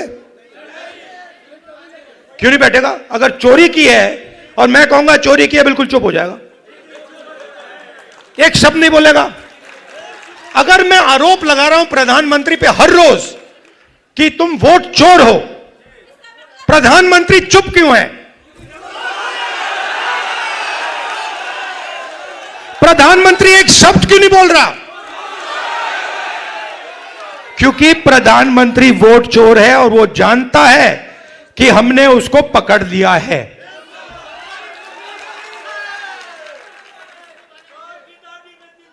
देखिए, मैं आपको एक बात बताता हूं। देखिए, हमारा जो काम है ना, मेरा जो काम है, मेरे बारे में आप दो चीजें समझ लीजिए। सबसे पहले, अगर मैंने किसी चीज के बारे में मन बना लिया तो फिर मन बना लिया। और दूसरी चीज, मैं सुपरफिशियल बात नहीं करता हूं, मैं गहराई से चीजों को समझकर काम करता हूं। अब आप एक बात समझिए और सुनिए। जब वोट चोरी होती है तो इस संविधान पर आक्रमण होता है। इस संविधान में लिखा है कि हिंदुस्तान के एक नागरिक को 1 वोट मिलेगा, चाहे वो अंबानी हो, चाहे वो सबसे गरीब व्यक्ति हो, किसान हो, मजदूर हो, वोट 1 मिलेगा। माधवापुरम में एक व्यक्ति का नाम 4-5 बार वोटर लिस्ट पे आता है। यह संविधान पर आक्रमण है और यह हम नहीं सहेंगे, यह हम नहीं होने देंगे। अब आप अच्छी तरह सुनिए, और जो मीडिया वाले मित्र हैं, इसको आप अच्छी तरह लिख लीजिए। मैं गहराई में जाता हूं। हमने जो काम माधवपुरा में किया है, उसको हम आने वाले समय में, माधवपुरा में नहीं रुकेगा वो, हम आपको दिखाएंगे, देश को दिखाएंगे।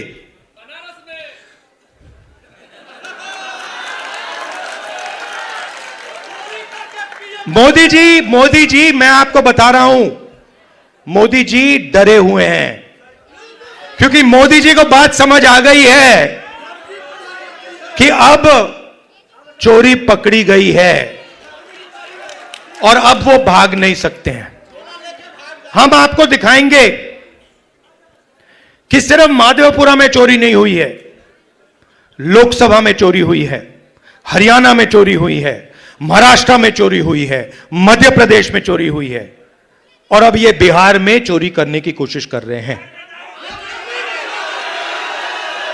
और बिहार की जनता ने इनको हिला के रख दिया है, हिला के रख दिया है।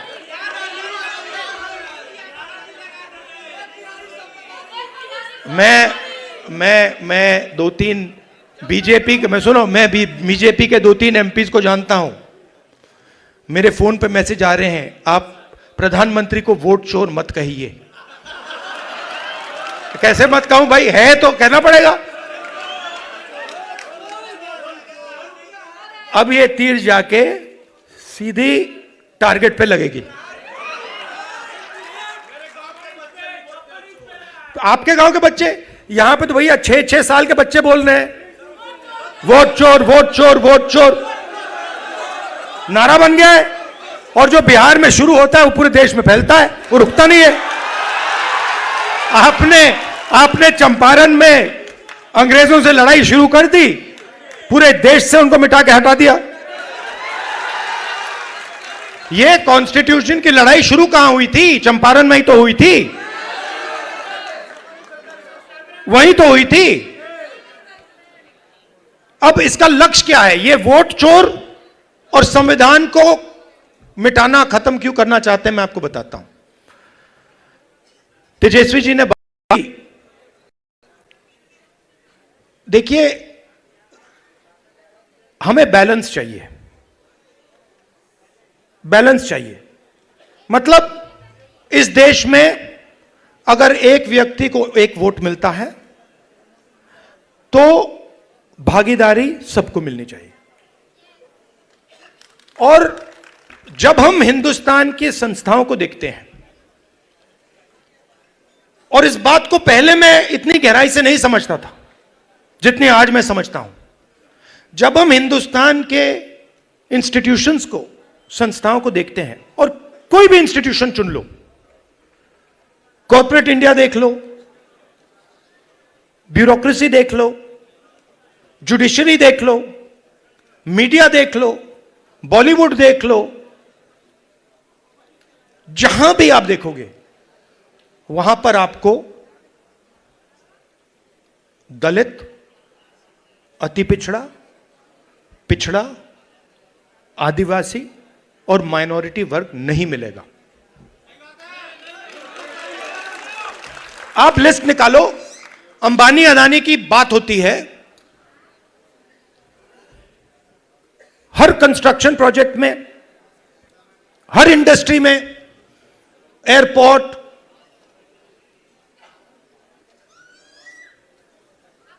जमीन, solar power, wind power, petrol, diesel, सब में इनके नाम सुनाई देते हैं। 500 हिंदुस्तान की सबसे बड़ी कंपनियां हैं।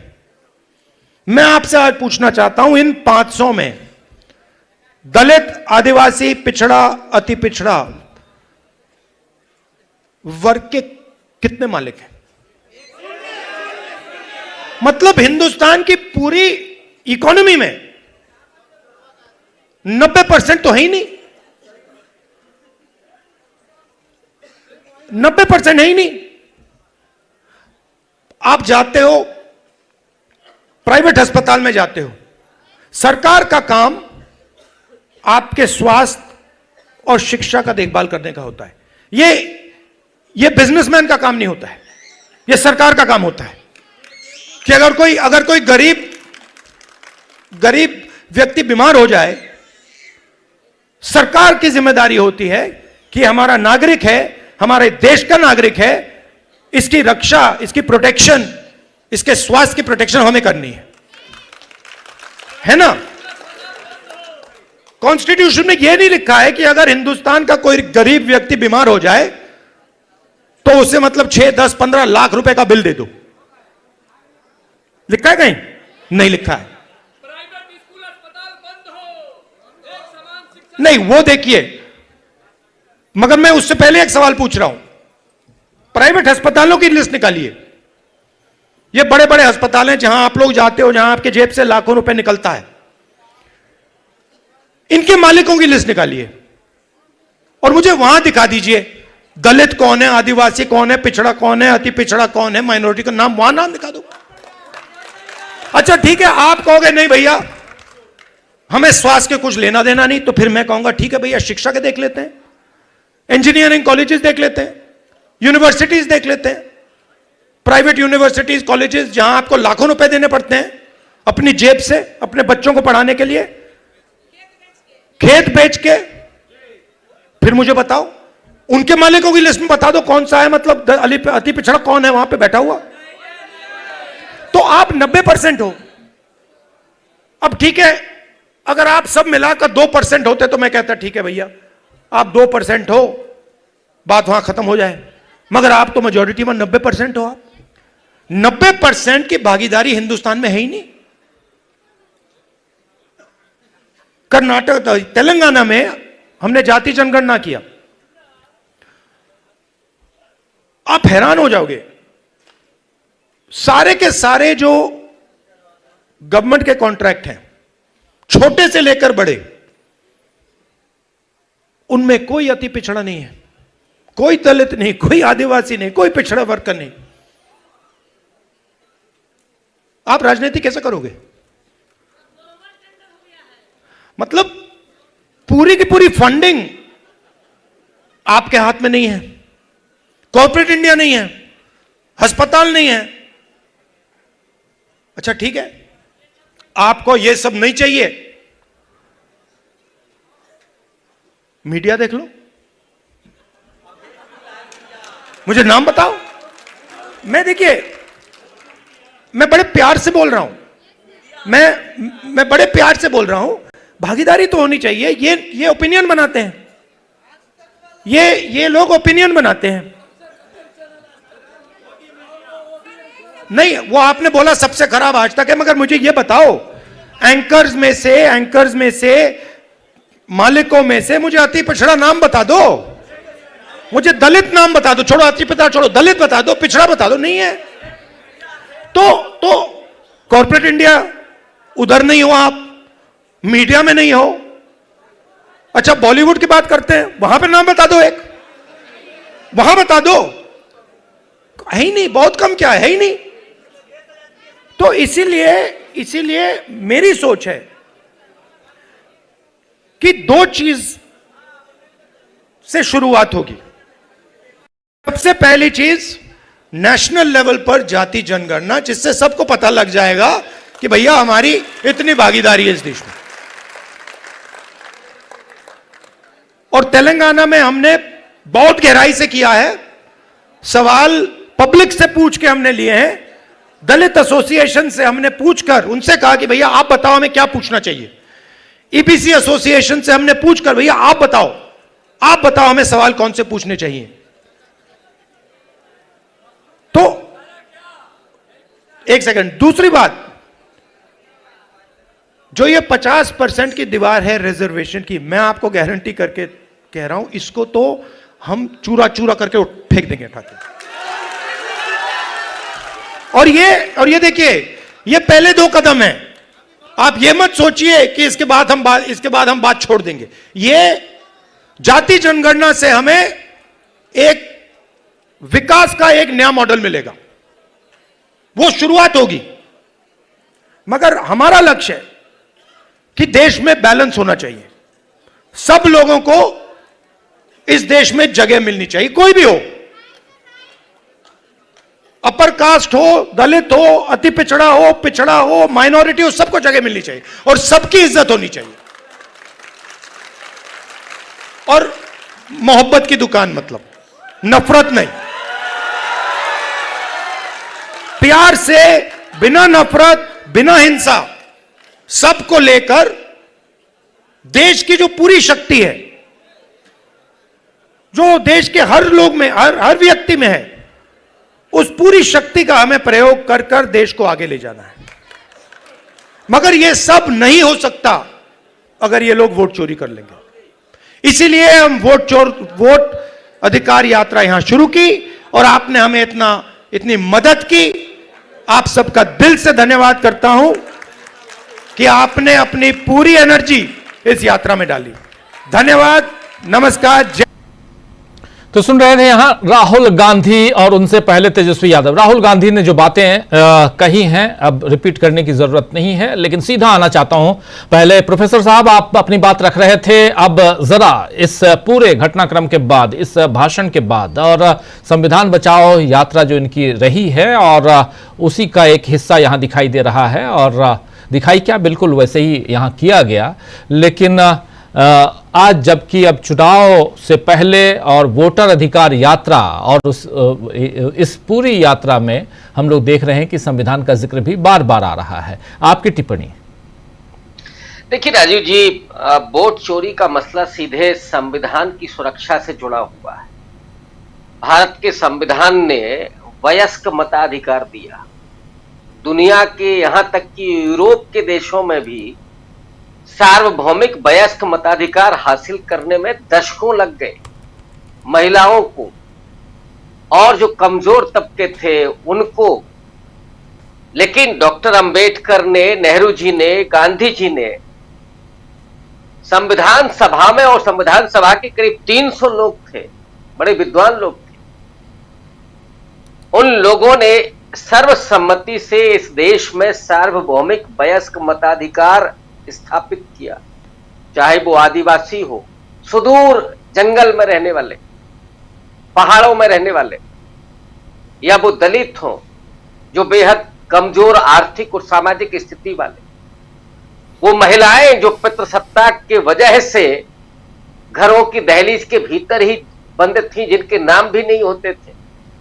वोटर लिस्ट में आज के 20 साल पहले क्या नाम होते थे? मझली बहू, बड़ी बहू, छोटी बहू, लेकिन वोट का अधिकार उनका था, सुरक्षित था, वोट देने जाती थी, वो घूंघट में भी जाती थी।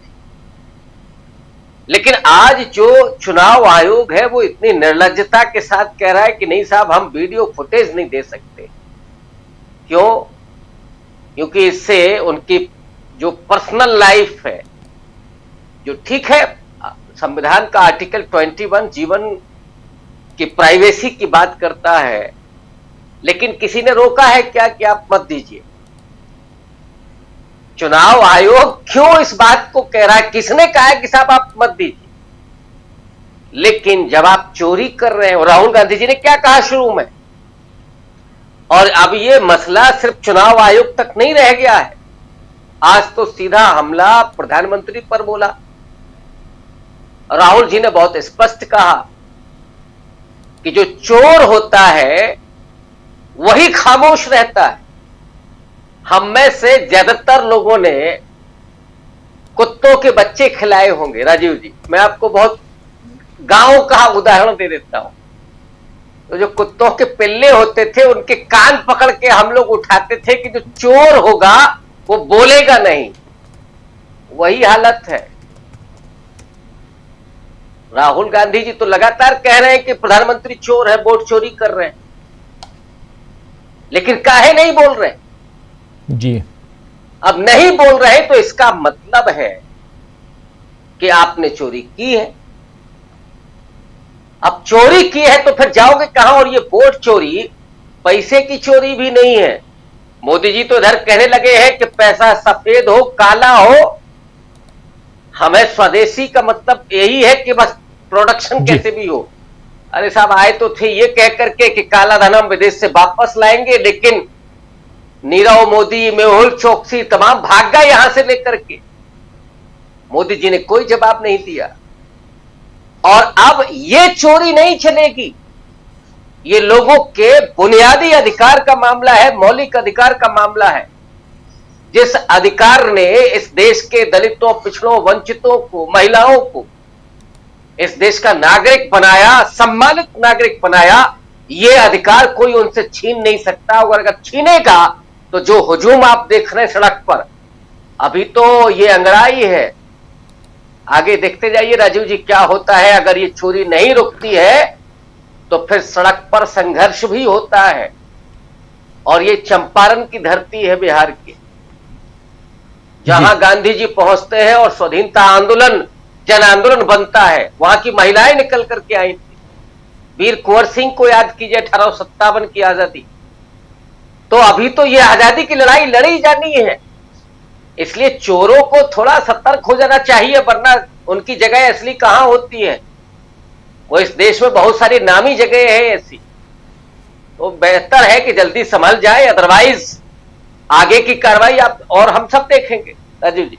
जी जी, अमलेंदु जी सुन रहे हैं आप? आपने दोनों भाषण सुने, तेजस्वी यादव का भाषण भी और राहुल गांधी का भाषण भी आपने सुना, क्या कहेंगे? देखिए राजीव जी, आज राहुल गांधी का भाषण था वो काफी इंटरेक्टिव था, मतलब जनता से संवाद आज काफी ज्यादा था उनका। और संवाद के जरिए ही बातें वो जो थे जनता से ही कहलवा रहे थे कि क्या क्या उनको कहना है, तो वो जो बातें कहना चाहते थे वो जनता से भी कहलवा रहे थे। और तीखे हमले आज बहुत ज्यादा दिखाई पड़े राहुल गांधी के, यानी राजीव जी जैसे जैसे आगे यात्रा बढ़ रही है राहुल गांधी के हमले भी और ज्यादा काफी तीखे होते जा रहे हैं। और लगता है कि इसी कारण से जो बताया जा रहा है कि साहब उनके जान को खतरा है और जैश ए मोहम्मद के लोग आ गए हैं। अब राजीव जी अगर जैश ए मोहम्मद के लोग आ गए हैं तो फिर इसका मतलब अगर राहुल गांधी को कोई खतरा है और तो फिर ये सरकार ने फिर राहुल गांधी की एसपीजी की सुरक्षा क्यों हटाई? फिर सवाल तो ये उठता है, आपको मालूम है कि खतरा है तो एसपीजी की सुरक्षा बहाल करो। फिर तो आप बहाल क्यों नहीं कर रहे राहुल गांधी की एसपीजी की सुरक्षा? तो ये इस सरकार के ऊपर भी सवाल राजीव जी उठाया। लेकिन बस ठीक है, सुरक्षा का मसला अपनी जगह है, लेकिन आज राहुल गांधी ने जो बातें कही हैं, हालांकि वो बहुत सी बातें दूसरे तरीके से कहते रहे हैं, लेकिन आज उन्होंने बहुत खुलकर बातें कही और साफ तौर पर ये भी कहा है कि भाई आगे आने वाले समय में वो और भी कई सारे खुलासे करेंगे। सुबह भी उन्होंने इस बात को कहा था कि वो हरियाणा का और महाराष्ट्र का चुनाव किस तरीके से चुराया गया और लोकसभा का चुनाव किस तरीके से चुराया गया उसको भी लेकर वो सबूतों के साथ अपनी बात रखेंगे। तो ये आगे राजीव की बातें आएंगी, लेकिन जो कुल मिलाकर कहा जा सकता है कि राहुल गांधी ने आज 2-3 बातें बहुत स्पष्ट तौर पर कर दी। एक तो ये कि जो आरक्षण को लेकर बात थी, जाति की जनगणना को लेकर बात थी, उस पर उन्होंने एकदम स्पष्ट अपना मत रख दिया कि उनको आगे क्या करना है और उनकी पॉलिसी इस मसले को लेकर क्या होगी, ये उन्होंने स्पष्ट कर दिया। और तेजस्वी ने भी इस बात को स्पष्ट किया, यानी दोनों एक मसले पर एकजुट नजर आए और एक ही बात जो थी वो दोनों ने अलग अलग तरीके से कही। तो ये आज की मैं समझता हूँ कि संविधान रक्षक सम्मेलन, शायद इसका नाम है, जो भी है मोतिहारी में, वहां से उन्होंने संदेश देने का काम किया है। जी जी बिल्कुल। अनिल जी आप क्या कहेंगे? ये इन भाषणों को आप सुन रहे थे, इस पूरी यात्रा में संविधान सम्मेलन, संविधान सम्मान यात्रा का नाम भी दिया गया था और ये जो कार्यक्रम था उसी के तहत था, संविधान सम्मान जो है उसके तहत था। और उसमें संविधान से लेकर चुनाव को और ख़ासकर जो मकसद है उसमें लोगों को अवेयर करना कि चुनाव में वोटों की चोरी हो रही है, बीजेपी और चुनाव आयोग मिलकर ये काम कर रहे हैं। और ये पैगाम देने में क्या यहाँ पर आपको लगता है कि दोनों दलों के, खासकर जो राहुल गांधी हैं और तेजस्वी यादव, दोनों के भाषणों से ये निकल के आता है कि उसमें ये सफल हुए? और ख़ासकर मोतिहारी, पूर्वी चंपारण, पश्चिमी चंपारण, ये पूरा का पूरा एरिया, चंपारण कह लें, चंपारण बेल्ट, यहाँ पर वो पैगाम देते हुए नज़र आए ठीक से? और क्या यहाँ से जिस आंदोलन की वो बात कर रहे थे राहुल गांधी, उनसे पहले तेजस्वी यादव, उसमें जो एक मैसेज देने की कोशिश हो रही थी उसमें सफल होते हुए नज़र आ रहे हैं?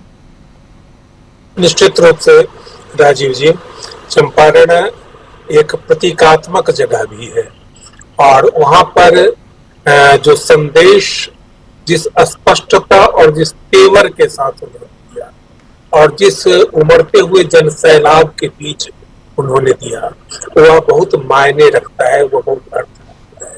पहली बात तो यह है कि जितनी स्पष्टता के साथ एकदम सीढ़ी दर सीढ़ी बात करते हुए इस यात्रा के मकसद तक राहुल गांधी अपनी बात को ले जाते हैं और स्पष्टता के साथ सारी गांठों को खोलते हुए, इतनी स्पष्टता के साथ कि वे बातें जो आम जन है, वह आम जन जो बहुत पढ़ा लिखा नहीं है, कि उसके भी ज़हन तक यह बात पहुंचती है कि किस तरह हमारे वोटों की चोरी हो रही है, किस तरह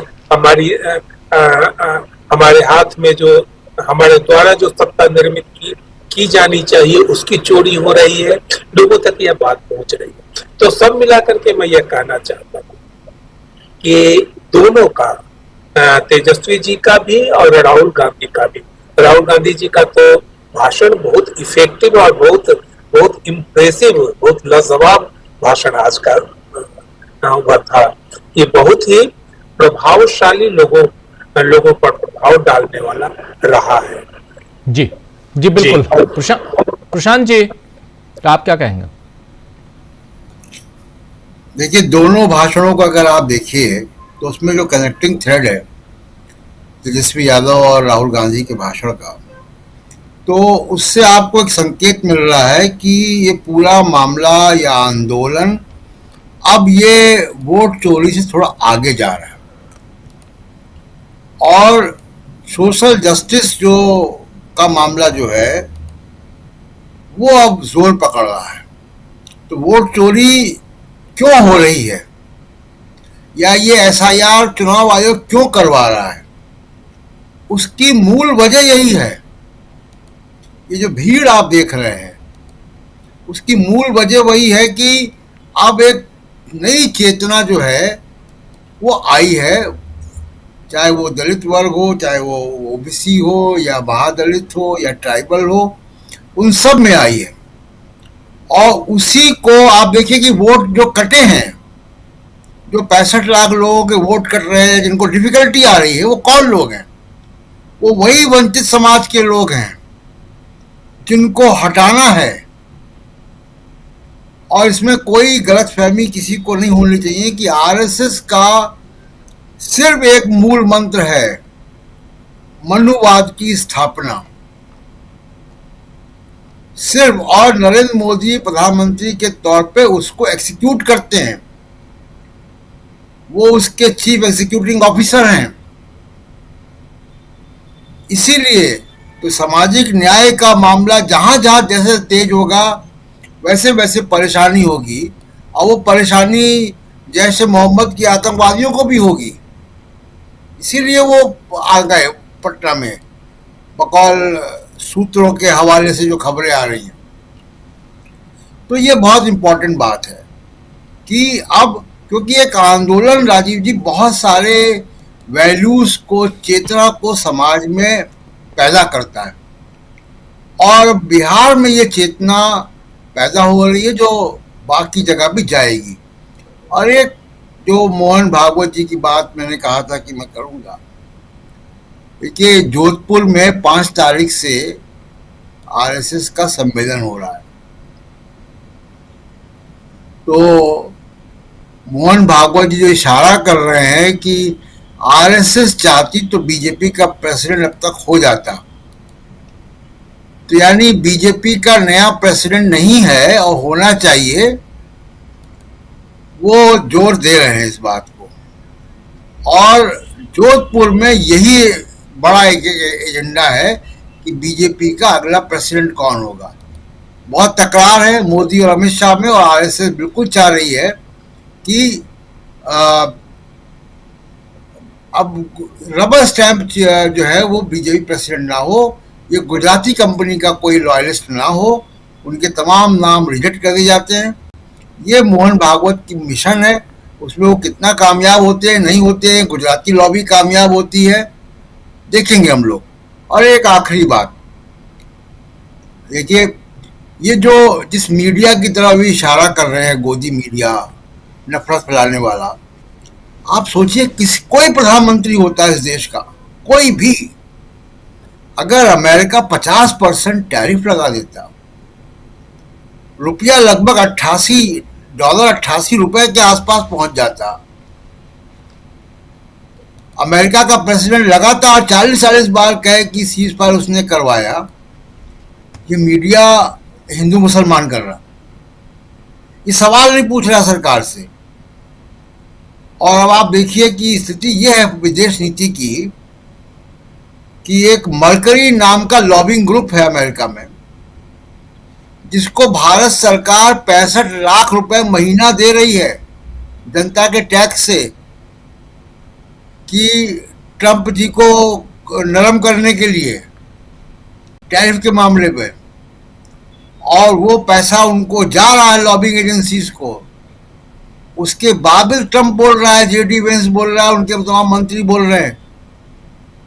तो ये कितनी बड़ी विफलता विदेश नीति की है, जिसको आप कह रहे थे कि माय डियर फ्रेंड, ट्रंप के लिए हवन हो रहे थे, ट्रंप सनातन धर्म के रक्षक बना दिया था लोगों ने, रामदेव ने और तमाम इनके जो सिपासलार हैं।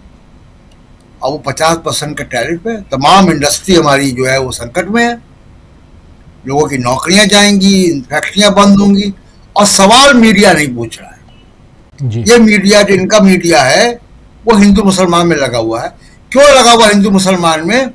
क्योंकि वही वो RSS का एजेंडा है मनुवाद को स्थापित करने वाला, जिस तरफ राहुल गांधी इशारा कर रहे, कौन लोग बैठे हुए वहां पे, वही लोग बैठे हुए। जी राजीव जी बिल्कुल बिल्कुल। शाकिब जी, एक दूसरा सवाल आपसे करना चाहूंगा और सवाल ये है, अब चलते चलते बिल्कुल समय खत्म हो चुका है।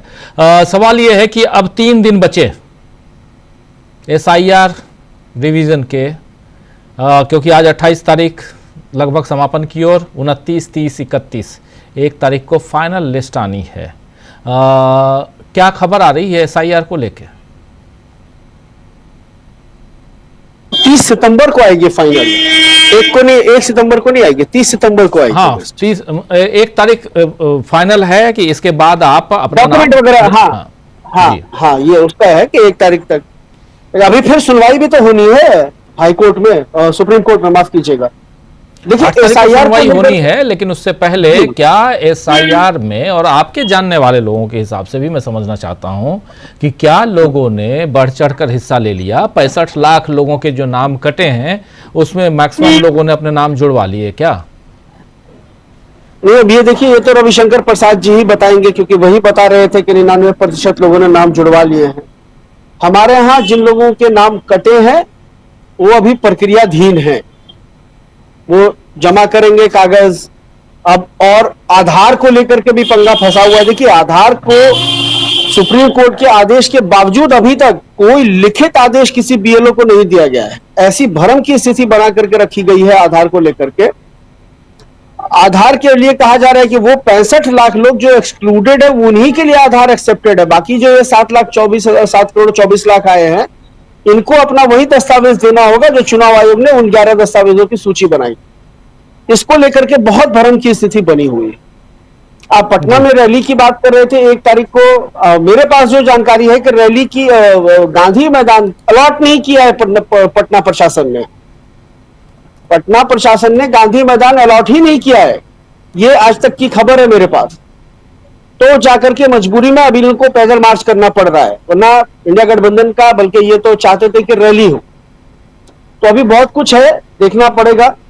अभी ये आज एक सनातन जोड़ो यात्रा भी निकल गई है बक्सर से, और कल जो है वो स्टालिन और रेवंत रेड्डी के पुतले भी फूके जदयू वालों ने, और जदयू वाले सब कह रहे हैं कि तेजस्वी यादव का ड्राइविंग लाइसेंस चेक करो, राहुल गांधी का ड्राइविंग लाइसेंस चेक करो।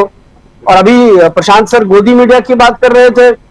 गोदी मीडिया का ये हाल है कि कल मैंने 5 मिनट एक गोदी मीडिया का क्लिप देख लिया रात के 2 बजे। मैं जग रहा था, मुझे नींद नहीं आ रही थी, और मुझे इतनी हंसी आने लगी कि मेरी बेटर हाफ बगल में थी। उसने कहा कि आपको क्या हो गया, रात में कोई भूत वूत तो नहीं आ गया आपके ऊपर में? मतलब इसमें ये बता रहे थे कि प्रियंका गांधी जो हेलमेट लगा के बैठी थी, उन्होंने नीचे का स्ट्रिप जो होता है वो नहीं लगाया था, इसलिए प्रियंका गांधी के खिलाफ एक्शन होना चाहिए। मतलब कुछ भी मतलब ये लोग, ये आने वाले दिनों में राजीव भाई मुझे लगता है कि इनको पकड़ पकड़ के हम लोग म्यूजियम में रखेंगे अपनी आने वाली नस्लों को दिखाने के लिए। ये सब मास्टरपीस हुआ करे। बहुत बढ़िया, ये बहुत सही है, अच्छी सलाह है, अच्छी सलाह है। म्यूजियम बनवाना पड़ेगा, मास्टरपीस, बिल्कुल। चलिए, इस मास्टरपीस के मास्टर स्ट्रोक के साथ इस कार्यक्रम को समाप्त करने की इजाजत चाहता हूं। बहुत बहुत शुक्रिया फरराज शाकिब जी, बहुत बहुत शुक्रिया अमलेंदु जी, प्रशांत जी, अनिल जी, प्रोफेसर रविकांत जी, आप सबका बहुत शुक्रिया, बहुत धन्यवाद। आप तमाम साथियों, आप सबका भी शुक्रिया अदा करता हूं। बहुत कुछ, और हमारे साथ आप तमाम साथी बने हुए हैं। दीपक शिंदे जी बने हुए हैं, श्री किरण जी हैं हमारे साथ, सुखू गोप जी हमारे साथ बने हुए हैं, फजल अली ठाकुर जवान जी हमारे साथ हैं, रघु सिंह साहब, भीम मुर्मू हैं, नौमान अंसारी, आप सबका बहुत बहुत शुक्रिया, बहुत धन्यवाद। इस चर्चा को यहीं समाप्त करने की इजाजत चाहता हूं। कल शाम 7 बजे फिर मुलाकात होगी न्यूज पॉइंट में। उसके अलावा बहुत कुछ डीबी लाइव पे हमेशा की तरह आप जुड़िए, देखिए, और कहीं जाने की जरूरत नहीं है। अगर आप देखेंगे तो सब कुछ, देश विदेश, आपके आसपास की तमाम खबरें आप तक हम पहुंचाते रहते हैं। इसलिए जुड़े रहिए हमारे साथ, देखते रहिए डीबी लाइव। नमस्कार, गुड नाइट, शुभ रात्रि, शब खैर।